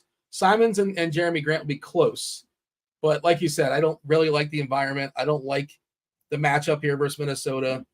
If you're playing large field stuff, which I think you are, I guess if you want to introduce Simons and Grant, sure, Ayton on occasion, but it's not great, right? That's basically where you're at. I think I cut you off, but finish your thought as far as Portland. I apologize. No. Like, yeah, I think I put Anthony Simons as the guy that was going to be the biggest bust, and he's probably my favorite player in Portland. So, yeah.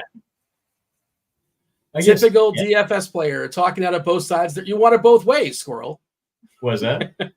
I think you typical DFS player. You want it both ways. Talking out of both. Typical DFS tout. You're giving us both ways. But no. I said I got Anthony Simons as my biggest bust for the price. Okay, I got you. And he's my favorite player on Portland. So like, I'm not playing any Portland guys. So many gridiron beauties. I think bringing up my Taseful Buell. I don't know his price. He might be my favorite Blazer, assuming he's still on Portland. Because he can get blocks and steals on FanDuel. Those can add up, and then like he'll have these like unexpected games where he gets like 3 steals, 2 blocks, and he's min price small forward, and that's like 15 points on FanDuel. Let me see his current price is 4,600. Is a little bit more than I would like. But like 2 games ago, like I said, 5 steals, 2 blocks. He better get there with the stocks because he ain't getting there anywhere else. So Matisse Thybulle is really my favorite Blazer. 10% usage for Thybulle, which feels like probably one of the lower numbers you'll find in the league for a usage player. He's the 3-and-D without the 3, right? But he's a good defensive player. That's why he hangs around. And like probably a better FanDuel player, like you're saying, get those extra points. And every once in a while you'll catch him on the night when he drops 6 or 7 stocks. Anything else we should say as far as Minnesota, Portland, or shall we talk about the hammer that is Detroit and the Lakers? Yeah, actually, Matisse Thybulle, 10 steals in his last 3 games. Does Minnesota turn the ball? You know what? I'll tell you what. If Conley doesn't play, their offense tends to, they're not as succinct. If you want to play that route, if you really want to dig into it, a little bit more vulnerable to turn the ball over if Conley doesn't go. But Conley, we think he's going to go now. There's nothing on it. You never know. I think Conley's going to go. But yeah, Nickeil Alexander-Walker is like the starting point guard. And Matisse Thybulle's guarding him. How many steals does he get? I could be wrong. Isn't Monty Morris like one of the best like assist to turnover ratio guy like in the last 10 years in the league? Oh, that's true. Yeah. Wasn't that his calling card? You're right. Yeah. I feel like that was his calling card. Was that? I feel like that was his calling card. That's what people always reference at Monty Morris. It's like he's really safe with the ball. Yeah, I think you're right. We spent too much time on Matisse Thybulle. My bad. Let's talk about the Pistons. That's what we got to talk about. Pistons take on the Lakers. 241 is the total. Pistons are 11-point dogs here. Lakers on the front half of a back-to-back tomorrow night. They're in Utah. Their stars are officially questionable. That, of course, is LeBron and Davis are currently questionable. They're always questionable. We think they're going to play. Dinwiddie available to play as well. Obviously, Vanderbilt's out for a bit. They lost Reddish and Max Christie. Those guys don't matter so much. When it comes to Detroit, no Beef Stew, no Grimy, no Quentin Grimes, and I'm not sure. Does it matter if guys like Malachi Flynn and Evan Fournier are available to play? Don't think it matters a ton. Pistons and Lakers. I was talking about this in the Discord earlier today as well. When you think of projections and you think of ceiling projections, tell me how you feel about this. Like Jalen Duren to me feels like a guy who has like the biggest variance, like the bell curve for him is different than others, especially against the Lakers. So I can see him putting up like 15 and 15 and 3, or I can see him fouling Davis 2 times in the first 2 minutes and just taking a seat in the bench. And both of those feel like they can really happen. You want to start there as far as Duren when it comes to the Pistons or anything else in the Pistons? What's your thought on that? Sure, yeah. It's like 57 points and 55 rebounds in his last 3 games. I agree. Yeah, huge range of outcomes. The guy I really like is Cade Cunningham because the Lakers play fast. Like they're 6th fastest pace team in the league on the season, 3rd fastest over every team's like last 10 games. That says like Cade Cunningham to me. He's been playing full minutes since he came back from injury. There's a lot of uncertainty with the Detroit rotations. So I like getting to Cunningham, like getting to Jaden Ivey, like getting to Simone Fontecchio. Big game. His first game with Detroit. Yeah, 32 minutes. So like maybe that's somewhere where he's being underprojected. Like maybe he's going to get more usage with Detroit. Getting some Troy Brown as well. Especially on FanDuel where he fills the small forward position at 3,600. He doesn't have to do a lot, assuming the other small forwards. Assuming you don't have 2 small forwards who have good games, I think Troy Brown is in play. But getting to a bunch of Detroit guys because it's a good matchup for them. I think like LeBron and Anthony Davis kind of are as they always are. They can always break a slate. They're not my favorite spend ups on the night, but especially in lineups where I have multiple Detroit players. I'll have LeBron or AD. The other guys, not as high on them, can play some D'Angelo Russell, but I get worried about like the Spencer Dinwiddie effect. Dinwiddie is not minimum priced. It's like I'd love Dinwiddie as like a sneaky play, but he's probably not going to pay off his price. So probably not going to go there. But yeah, it's mostly Detroit guys for me in this game, getting a surprising amount of them, but it makes sense with the fast-paced matchup. And I don't mind running it back to one of the Lakers.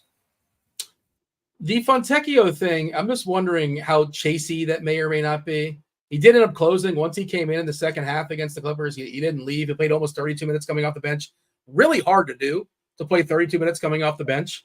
Unless you're like, that's your established sort of role. Like, Clarkson did that for a while with Utah. His minutes have been subdued a little bit. Muscala has been drawing the start and just kind of going away at the beginning of the first, beginning of the third. And Fontecchio was like, he was firing and he was making his shots, right? He played 32 minutes, took 19 shots. I guess what I'm asking is like, if he's not making his threes, he's probably not going to play 32 minutes. But like, I guess make your lineups as if you're correct. I don't know what to do with that. Not that Detroit has a ton of options. I just don't know how real that was. Well, it's not fully real. He's not going to do that every single night. But like, is that a full-on outlier or is that something we're going to see like once every 3 or 4 games? Is kind of what I'm asking. Yeah, I think it's hard to know, and so I'd rather play into the uncertainty. And I don't mind the idea if I'm playing Fontecchio, right? And he ends up becoming Naz Reid, at the power forward spot or something or at the forward spot on DraftKings. Like I'm okay with that. If we get news that that Anthony Edwards is going to be out, or if Fontecchio, I'd rather load up on some Fontecchio. I think it's a decent play if that ends up being Fontecchio. If it ends up being somebody else because of like the Minnesota news, I'm okay with that too. I'm glad that I reserved the roster spot with Simone Fontecchio, who maybe he's going to get more shots with Detroit. I think that makes sense. There are worse things than getting stuck with Fontecchio. Like if nothing falls your way, like there are worse things that can happen. I like that thought process. And you can absolutely upgrade it as well. Our resident Piston fan in chat, Michael, saying that Detroit, Fontecchio, they've had several practices and would not be surprised if Fontecchio starts. So, and that's one thing you're not going to get before lock. Like, of course not. What are we projecting for him? How many minutes we given him? Probably on 20. I'm guessing 28. That's my. Oh, it is 28. There you go. I'm not even on the projection team. So 28 to 30 or so. That's definitely something that could happen. And like you said, just give yourself another piece to move around for late. And if you need a tiebreaker, Squirrel, like if you're debating between somebody on Boston and somebody on Minnesota, de facto, we're going to default to somebody playing 10 o'clock, 10:30, correct? General rule? Yeah, exactly. And that's why the show took a little time to get rolling, right? We're talking about these games. Didn't like, the Boston and Brooklyn matchup, not playing a ton of Orlando or Oklahoma City. I'd rather roll with the later games like Detroit, Los Angeles, fast-paced game, get some like Sacramento, Phoenix in there. Maybe like we get some kind of surprise lineup with Trey Lyles being sick. Maybe he's out and maybe that affects things, or maybe just gives a boost to Malik Monk. But rather be playing these late games, keeping the roster spots open.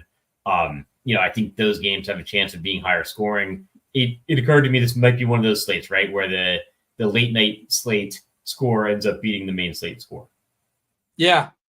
You don't even have the option of playing guys early, and like the pool condenses, the ownership condenses. That's an interesting point. I kind of like feel like Orlando is going to get up for being on national TV and the Shaq thing, and I'm just sort of selling myself the narrative. Like, when did the Magic actually have like a must-see game? Like, if you're a Magic fan, this is like a fun game and a fun atmosphere. And like TNT's in the house, they're never in the house. They don't even know Orlando exists. So I don't know. If I'm just sort of, I feel like that game might be the one I regret not playing enough of. Might make a little stack of that one, but I do agree as a general thought, just backload and just kind of figure it out. Take a nap between 8 o'clock and 9:30 or so. Wake up, fire up some lineup HQ, get some news. We do have crunch time. They should be coming in momentarily. You got Kevin Roth. You got TastefulTides, Tim. Look at Tides with all the RG apparel. Who do you know, Tim? Like, you must know people. I've got a connection, finally. You got a guy? I got a guy. Took him took him 2 years. Yeah. Longer than that. Kevin Roth, amateur hour, wearing green with the green screen in the backgrounds. Like, Roth, I mean, how many years were you on television and as a meteorologist? You know better than this. I have worn a green tie on occasion on the actual green screen. It makes you look like a real ass. But I don't have a virtual background on, so this is allowed, right? This is okay. Fair enough. Yeah, I'm just kind of staring at it. No, I can decipher. It's different shades. I'm not floating head, Yeah. How's Tuesday treating you, Roth? Oh God, it's glorious because it's not just any Tuesday, I believe. Fat Tuesday? It is Fat Tuesday. You gotta get the good stuff here, Dean. You know what I had to do to earn these things? I mean, can we talk about that? Or are we still sponsored by FanDuel? Absolutely not. We cannot. But happy Fat Tuesday to everyone who partakes in this joyous day. You probably, Roth, was it Ybor? Well, it's someplace in Florida, Pensacola, somewhere in the Panhandle. There's something really big as far as Mardi Gras. Are you not aware of this? You grew up like in the Tampa area or something like that. Is there a city around there has a big Mardi Gras thing? I would think Key West has a big Mardi Gras celebration, but I don't even know if that counts. But I lived in Louisiana. I did TV weather there for like 4 years, so I am accustomed to the Louisiana vibes. Have you never talked about living the 4 years? I feel like you blocked out. This is the first. Maybe I'm a bad listener. I've never heard you say that you lived in Louisiana for 4 years. This was right before I started at RotoGrinders. So I moved to Texas and then I started. That was like 10 years ago. So yeah, it's been a minute. But and Mobile, maybe is what you're thinking. Mobile has a massive Mardi Gras thing that happens. So it's close to the Panhandle. What do you miss most about Louisiana? Oh, the food. Yeah, the food in Louisiana is freaking incredible. So what's the chalk? What's the go-to? With the crawfish boil? Just crawfish, crawfish boil in Louisiana is so elite. And people who don't think, people are like, I don't want to eat those cockroaches of the sea. No, you're wrong. They're delicious. And they pair wonderfly with beer. There you go. Tim, TastefulTides probably has a thought on that, the old seafood up there in Maine. I don't know if there's any dispute to Louisiana versus Maine. Let's start the fight. But anything else? We should step aside and make way for the FanDuel sponsor crunch time. Myself and Squirrel, we do appreciate y'all watching the first portion. Squirrel, do you want to tell the people the player you're going to be most heavily on, the player that's going to break the slate? Give them the slate breaker. Let them know who's taking down some cash tonight. Sure, I'll go with Cade Cunningham. Fast-paced matchup against the Lakers. Late night hammer. That was Squirrel Patrol. I was Dean. You got Keith Eyster, Eyes. You got TastefulTides, Tim. You got Kevin Roth. And the FanDuel sponsor, Crunch Time. It starts now. Roth, take it away. It does indeed. Excellent stuff. What is up, ladies and gentlemen? Welcome to Crunch Time. Thrilled to have two of the sharpest minds in the biz joining me back to back here. yet again. And if you don't know him, that to my left, your left, is Keith Eyster, aka the Iceman. What up, Ice? Not too much. Yeah, happy to be back on. How about that Wemby fella? What an incredible game. 78 DK points, I believe it was, in like 29 minutes. Yeah. He's Triple good dub, at basketball. Triple dub with the blocks. I don't know if you recall, but there was one player I mentioned by name essentially all show, and it was Senor Wemby.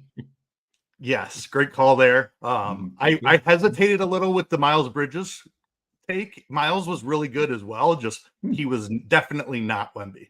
Yeah, right. Yeah, Wemby was on another level than anybody else, and he might just straight up be on another level than anybody else. Pretty excited. I get to go see him in 3 weeks. By the way, he comes to Houston. I don't know if I told you, and I am so stoked, man. I'm so pumped.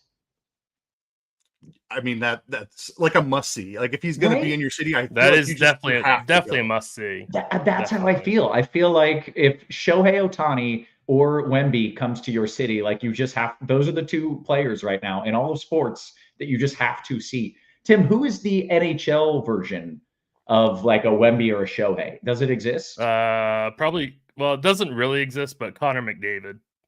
That's what I was thinking. Yeah, he would be the guy. Yeah. And then NFL, is there it's not really a, I mean, Mahomes, I don't know who I don't really know who like the Mahomes probably the answer. Anywho. Anyways, pumped for that and pumped to have Tim on the show as well. What up, Tim? How are you? Yeah, not much. Yeah, I did pretty well last night, and I didn't even have Wemby on my team, so I was pretty happy with the results, at least for me. Luka is amazing, despite going to the locker room every other 2 minutes. So, it was a good night for me. But yeah, Wemby's incredible. I was wondering awesome. about Luka's minutes because you just perfectly said like yesterday, you're like, well, he never goes out of the game. Like he plays all game, and he had 37 or 38, which is still absurd. But I think Kyrie had like 41 or 42 minutes. So he had like some minor injury issues he was running to the locker room for. Yeah, Luka kept going to the locker room. Like I think he went to the locker room twice during the game. He might have had the poops. No, I think he got hit in the face again. Pretty sure he got hit in the chin this time. Yeah. Dean pointing out Luke Littler is the must-see darts player if he's ever in town. Okay, noted. I'm not big on the darts tour, but that is good to know. All right, hey, let's dive into this content. We got about 30 minutes here until lock. These are actually hurting my neck. They are so heavy. I'm going to take these off. Plus, they look ridiculous. So, Tides, why don't you start us off with kind of the news that has happened and maybe what we are still waiting for as well. Yeah, so we've gotten pretty much all of the Miami Heat news that we really needed to get. Duncan Robinson is going to play, so we're definitely going to get to a lot of Miami pieces in optimal type builds, and then the two really big teams that are really really big for injuries are not until later, much later, like 10 and 10:30 Eastern. That is the Minnesota Timberwolves. Anthony Edwards is questionable. Jaden McDaniels is questionable, and it would not shock me at all if Mike Conley sat. So I think there might be some funny business with Minnesota tonight. It would not shock me in the least if they sat a couple guys. And then the Lakers are on the front end of a back-to-back. So it would not shock me either if one of James or Davis sat, which would be huge for the other one and some of the auxiliary pieces of the Lakers. So I think just from a roster construction standpoint, you're going to need to leave quite a few spots open. Because I think there's going to be some late news that you should get to, and this is important for cash and for GPPs. So I would definitely leave probably 3 spots open for that 10 o'clock window, because I think there's going to be a lot of stuff that happens. Okay, very good. That's worth noting. So we'll go through your plays, and I assume it will just be heavily backloaded, like even the guys that you recommend, or are you just going to kind of even recommend some of those guys in the early games?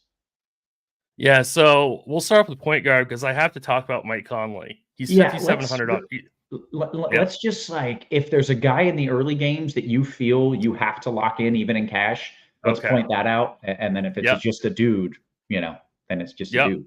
All right. So early games, cash games, it's Al Horford, 5,700 center. Not an absolute must in cash. Personally, I am going to play him, but I think that, I mean, he is ranked our best point per dollar play, in our projections. So I think Horford is a very, very strong play on FanDuel. Too bad he's not power forward eligible also, like he's on DraftKings, but even center eligible. I think that he is a very, very strong play. And then other than that, the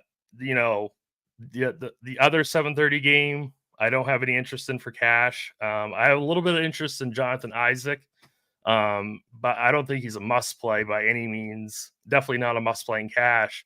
And then 8 o'clock is when it gets really interesting because we have multiple pieces. We have, we've got Butler out.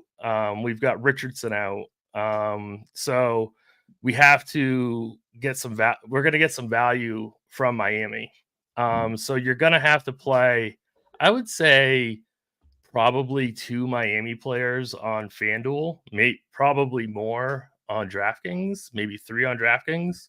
So guys like Hero, Duncan Robinson, Jaime Jaquez, even Caleb Martin. Those guys are all viable. I'm not saying to play all 4 of them. I'm not saying to play all 4 of them in cash, but they're at least viable.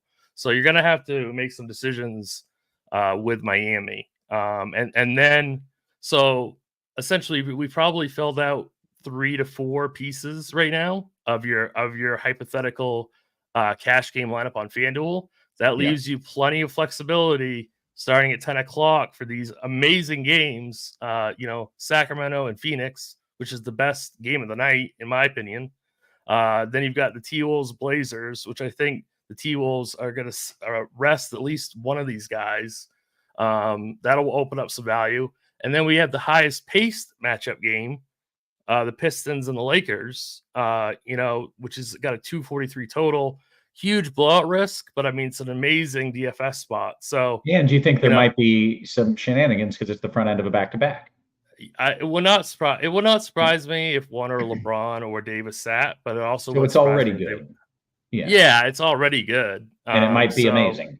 Yeah, exactly. Yeah, like one of those guys sits. If you get some Minnesota value, you're gonna crush the field that front loaded their lineups. So if you backload it and you get some value, like you could be way ahead of the field.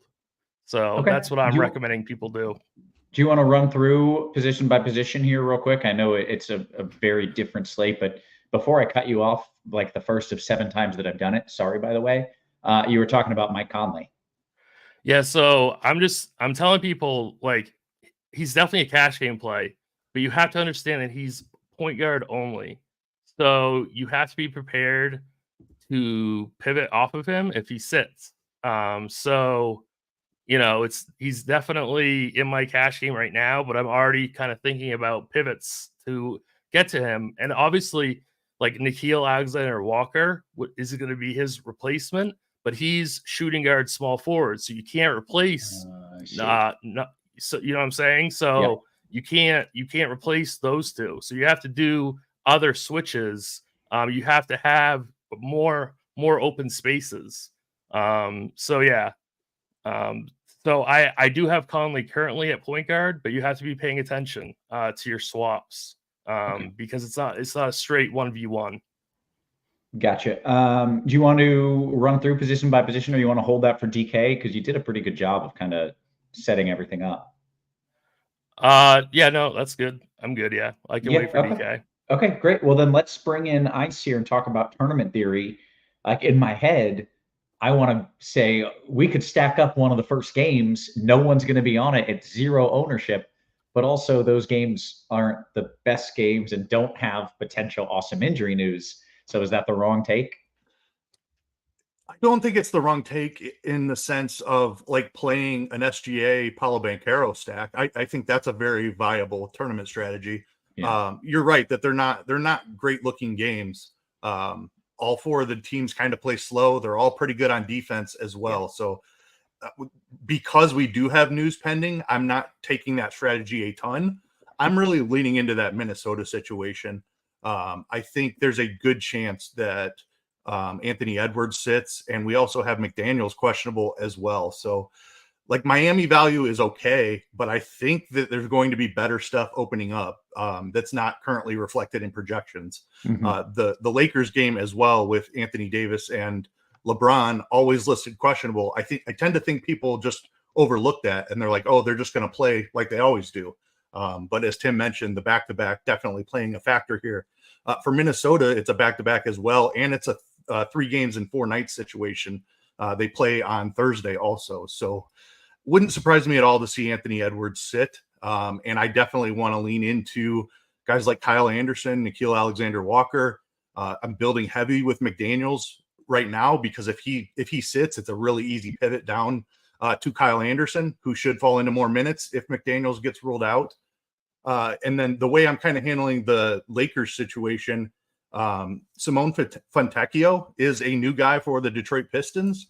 And he is at a similar price point to Rui Hachimura on both sides. So if AD or LeBron gets ruled out, Rui is probably going to look pretty good. You can pivot some of that Fontecchio into Rui. And then what was the other thing I wanted to? Oh, just Austin Reeves and D'Angelo Russell as well. They're probably a little bit more expensive than you want to pay, but it is a matchup against Detroit. A ceiling game from either one of them wouldn't surprise me, even if LeBron and AD are in. If one of those guys is ruled out, then Russell and Reeves are going to be grading out as like the top plays on the slate. So just build heavy with them to start. Heavily backloading, but I don't think your suggestion to like go with 2 stars from either of the first 2 games is wrong, especially with Boston. They have Porzingis out, so Tatum, it looks really good. Jaylen Brown on FanDuel especially looks pretty good. It's hard to find a piece on Brooklyn. They're just kind of overpriced with Simmons in, but on a minutes restriction. They're also getting Day'Ron Sharpe back today, who is impacting that rotation. Dennis Schroeder is a new piece there.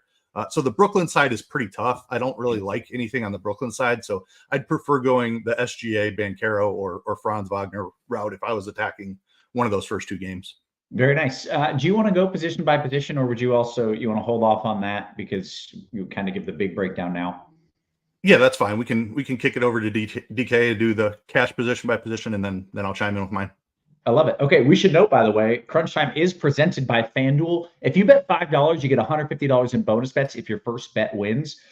For new users in Arizona, Colorado, Connecticut, Illinois, Indiana, Iowa, Kansas, Kentucky, Louisiana, Maryland, Massachusetts, Michigan, New Jersey, New York, Ohio, Pennsylvania, Tennessee, Virginia, Vermont, West Virginia, and Wyoming, terms and conditions apply. Must be 21 and up. Gambling problem? Call 1-800-GAMBLER. Shout out to FanDuel, keeping this show free all season long for you. And all we ask is a little thumbs up. It's at the bottom. Hit that thumbs up. Hit that subscribe.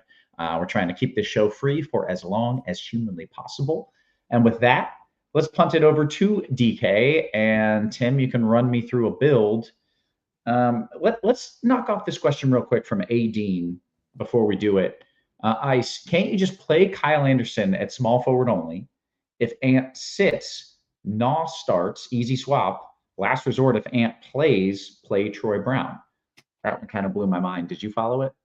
Yeah, I think I've got it. I'm just checking what Jaden McDaniels' price is. He is 4,400. I would rather, like, if McDaniels and Edwards are active, that's when you are going to be looking to pivot off of Kyle Anderson.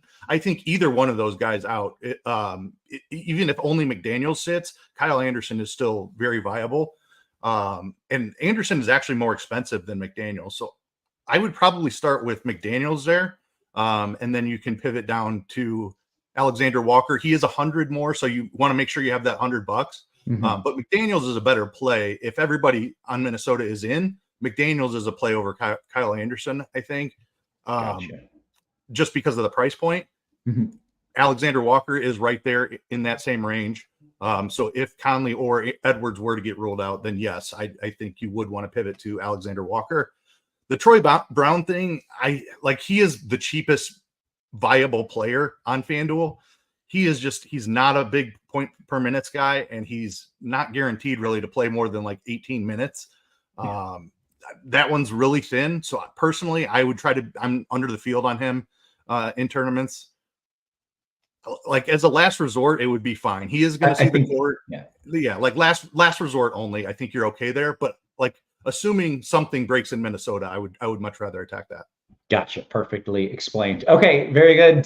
Tides, I want to bring you back in. We'll talk DK and walk through just a cash build. I know it's weird with all the news we're waiting for, but do your best to walk us through it.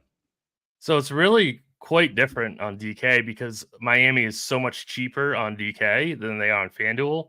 So I think they are more of a priority on DraftKings, certainly in cash games. You can do whatever you want to do in GPPs, but for cash, you should be playing Tyler Hero at 6,900.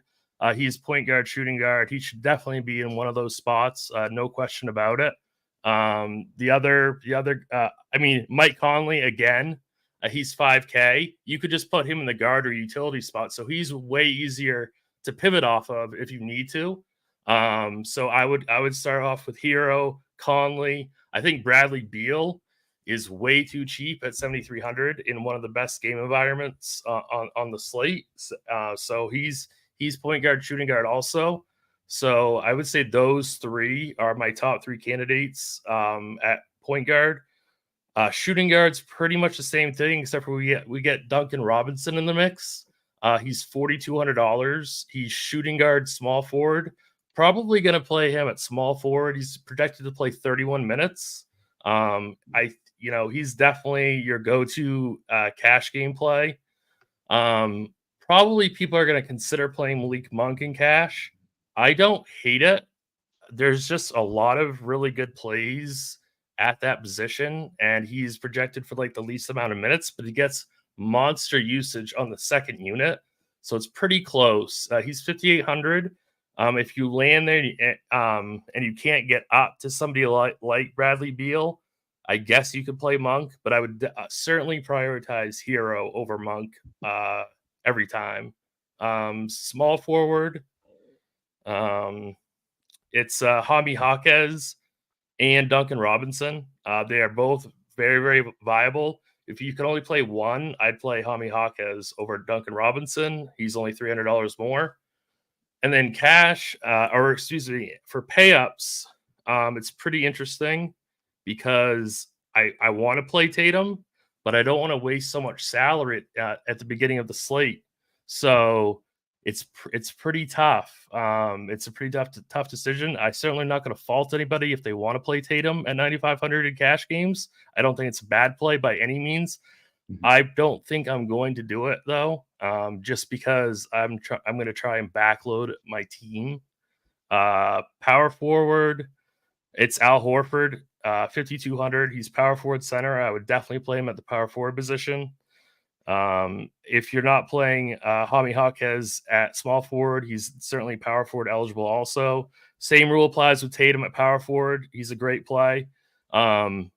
I kind of like Durant more straight up than Tatum, and you're leaving yourself that open spot for those later games. So yeah. I'm currently playing Durant over Tatum, but Tatum is projected better.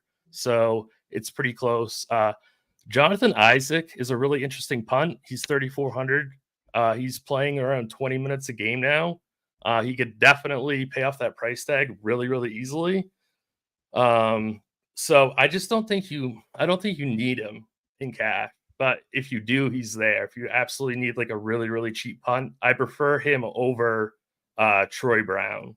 So I would play him over Troy Brown. And then center, Kevin Love is popping pretty hard. If you have to go low, he would be my guy over Isaac. Also, you got Al Horford. And then you got Jalen Duren at 7,100. I don't love it. If you're going to pay up at center, it's definitely Sabonis. That's who I have right now at center. But there are guys like Anthony Davis, Sabonis, and Duren who are good pay-up options.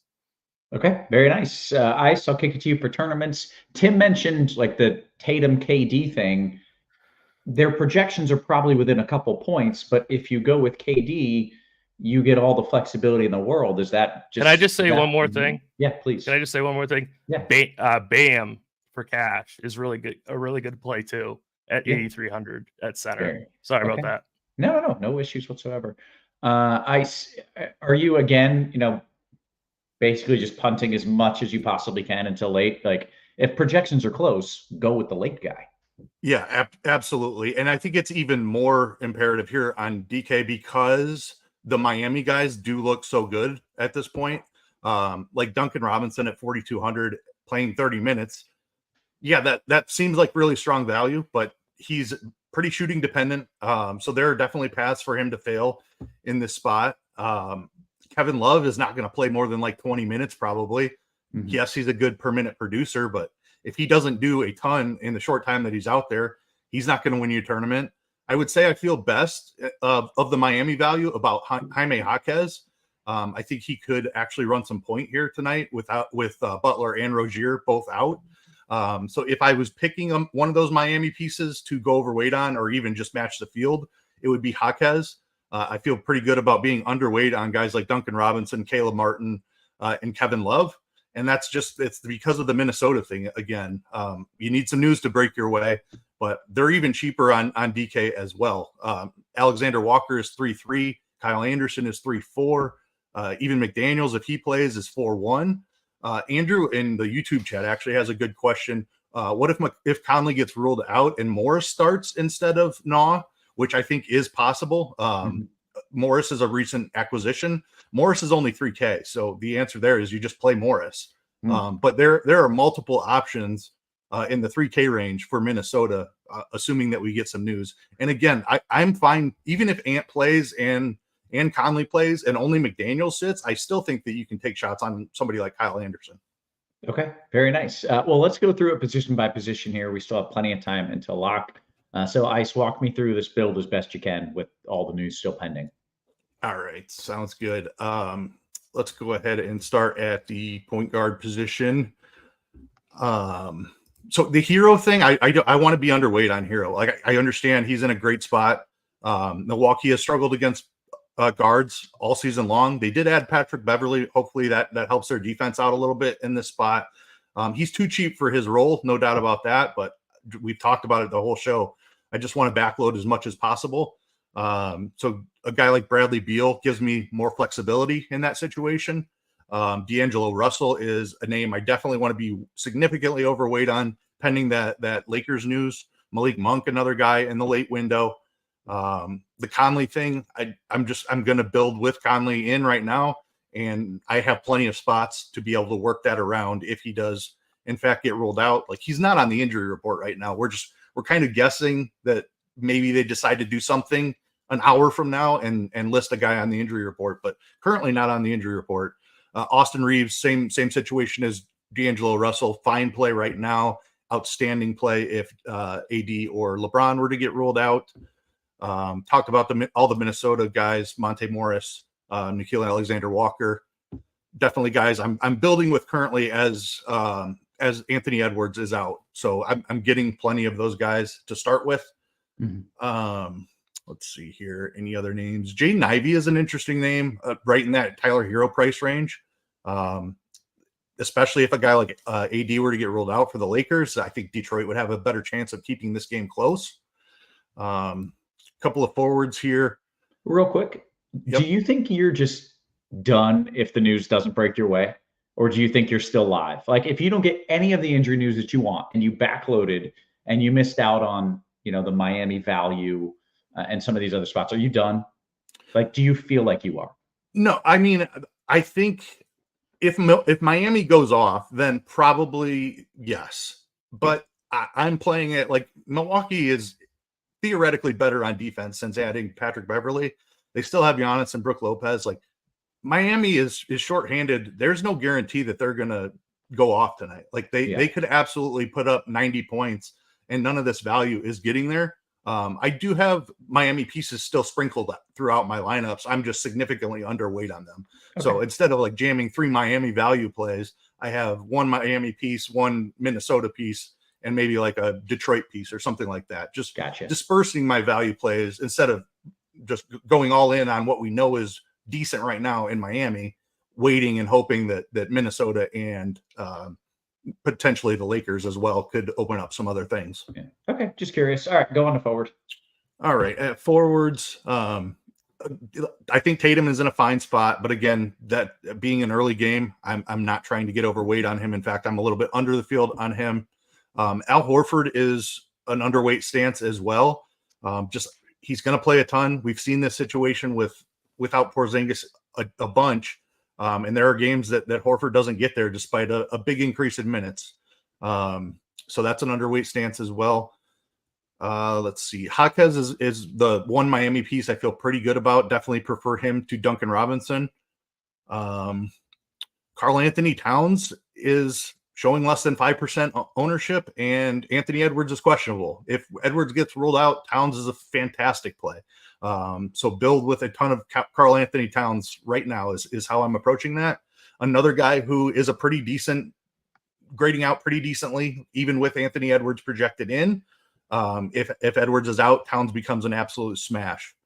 The AD LeBron thing, just build with AD and make sure that he is in your util spot. If AD gets ruled out, you can pivot down to LeBron. If LeBron gets ruled out, then AD is an awesome play. So building overweight with AD right now and have almost no LeBron. Once we know the news, say they're both in, maybe I pivot a couple of those ADs down to LeBron, but similar price point, just make sure AD is in your utility. Pretty easy way to handle that situation. Let's see, any other names that I wanted to throw out there. Fontecchio, I think, is interesting. Took 19 shots off the bench in his first game with Detroit. We don't know what his role is going to look like. They've been starting Muscala at power forward. I think there's a chance that Fontecchio could start. And there's a chance that Muscala just starts and only plays like 12 minutes again. That's something they've kind of been doing with him.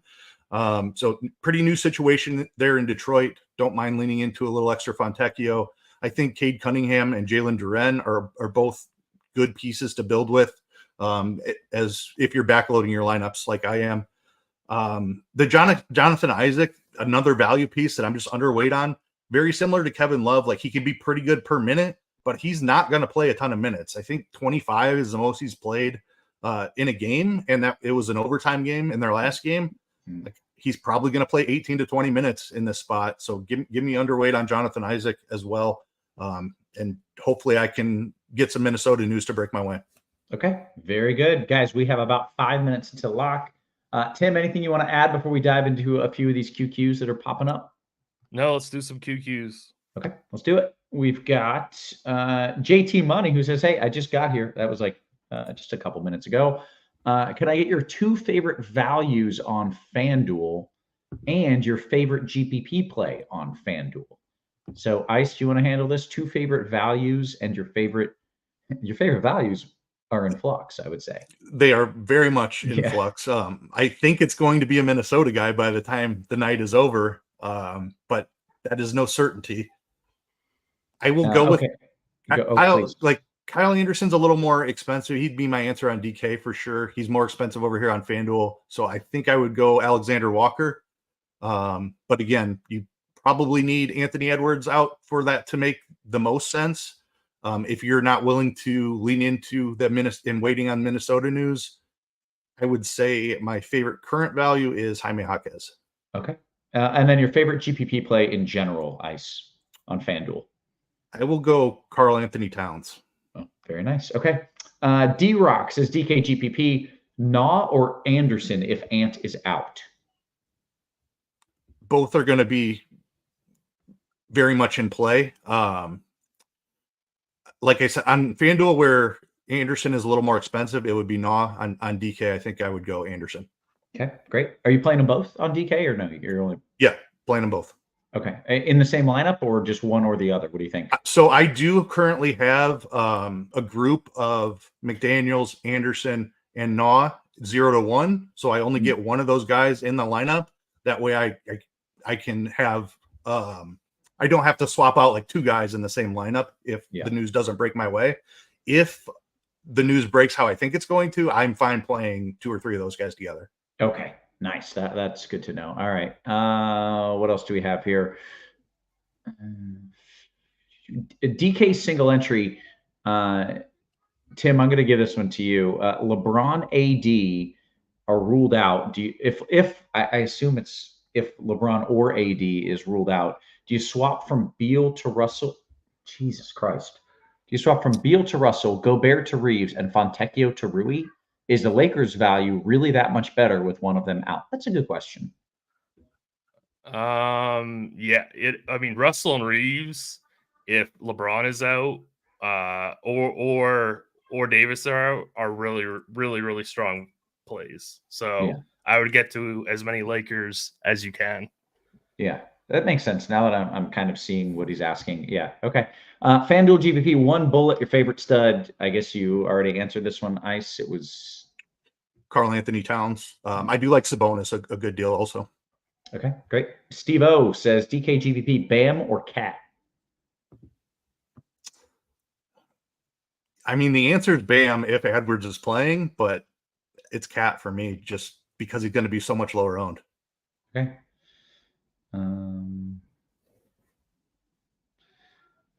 Smoke and Jay says just playing late games. Is that going to be his edge tonight or his undoing? What do you both say? Tim, you can go first. His edge or his undoing? Just playing late games. If you're playing DK, I would play a couple Heat and then play the rest late. I would be okay with that. Ice? That's essentially what I'm doing, is exactly what Tim just said. I'm playing some Heat, but not at the field. And then everything else is backloaded. Okay. Andrew Martinez says, hey, is Gobert, or as I like to call him, Gobbert, in play if Minnesota players sit? Absolutely. I think he's in play regardless. I think he's in play regardless. Yeah. Sorry, Keith. I didn't mean Nope, you're good. Nope. Yep. Hey, we approve of agreement here. DK GPP, less than 2 minutes until lock from the John Tom. Giannis and Troy Brown, or AD and Hawkes? AD and Hawkes for me. Okay, great. We're less than a minute until lock. I got to do this read because there actually is some oh no, I got to do the read and I brought it down. We do have some important notes in the Sim Labs world here, which is that PGA is now loaded up. We had a bunch of big hits, by the way, last night, NBA Sim Labs, and now PGA is loaded up. It is the expert DFS lineup generating tool from RotoGrinders and Fantasy Labs. Yeah, you can use it for NBA, and as of literally today, you can use it for PGA as well. Just a few clicks, you can make hundreds of well-built correlated lineups for whatever contest you're playing. If you're running out of time before lock, it will fill up 150 lineups literally in minutes. It is just a fantastic tool. Highly recommend you have it, and you get to use it for PGA. With that, we're quickly coming up on the lock, and we answered all the questions. So with that, I think we can bounce out of here. Are we watching, just as NBA fans, are we watching this Orlando game, National? I'm watching hockey. Yeah, my guy. I approve. I'll have the Thunder Magic on. They're two young, up and coming teams. Like SGA is always a good watch. Paolo's fun to watch. Like they're two fun teams. These are teams that I don't really ever get to watch. So I'm excited to see. Like SGA is a superstar, and I barely know a damn thing about him because he's really not on TV all that much. So I'm looking forward to that. Hope you guys have a good night as well. A few other people in the chat saying they will be watching NHL. We have PGA content starting literally right now, so we are going to bounce on out of here. For Ice, for Tim, for our wonderful production crew, always working hard behind the scenes. We appreciate you. We love you, and we will catch you tomorrow. You have been crunched.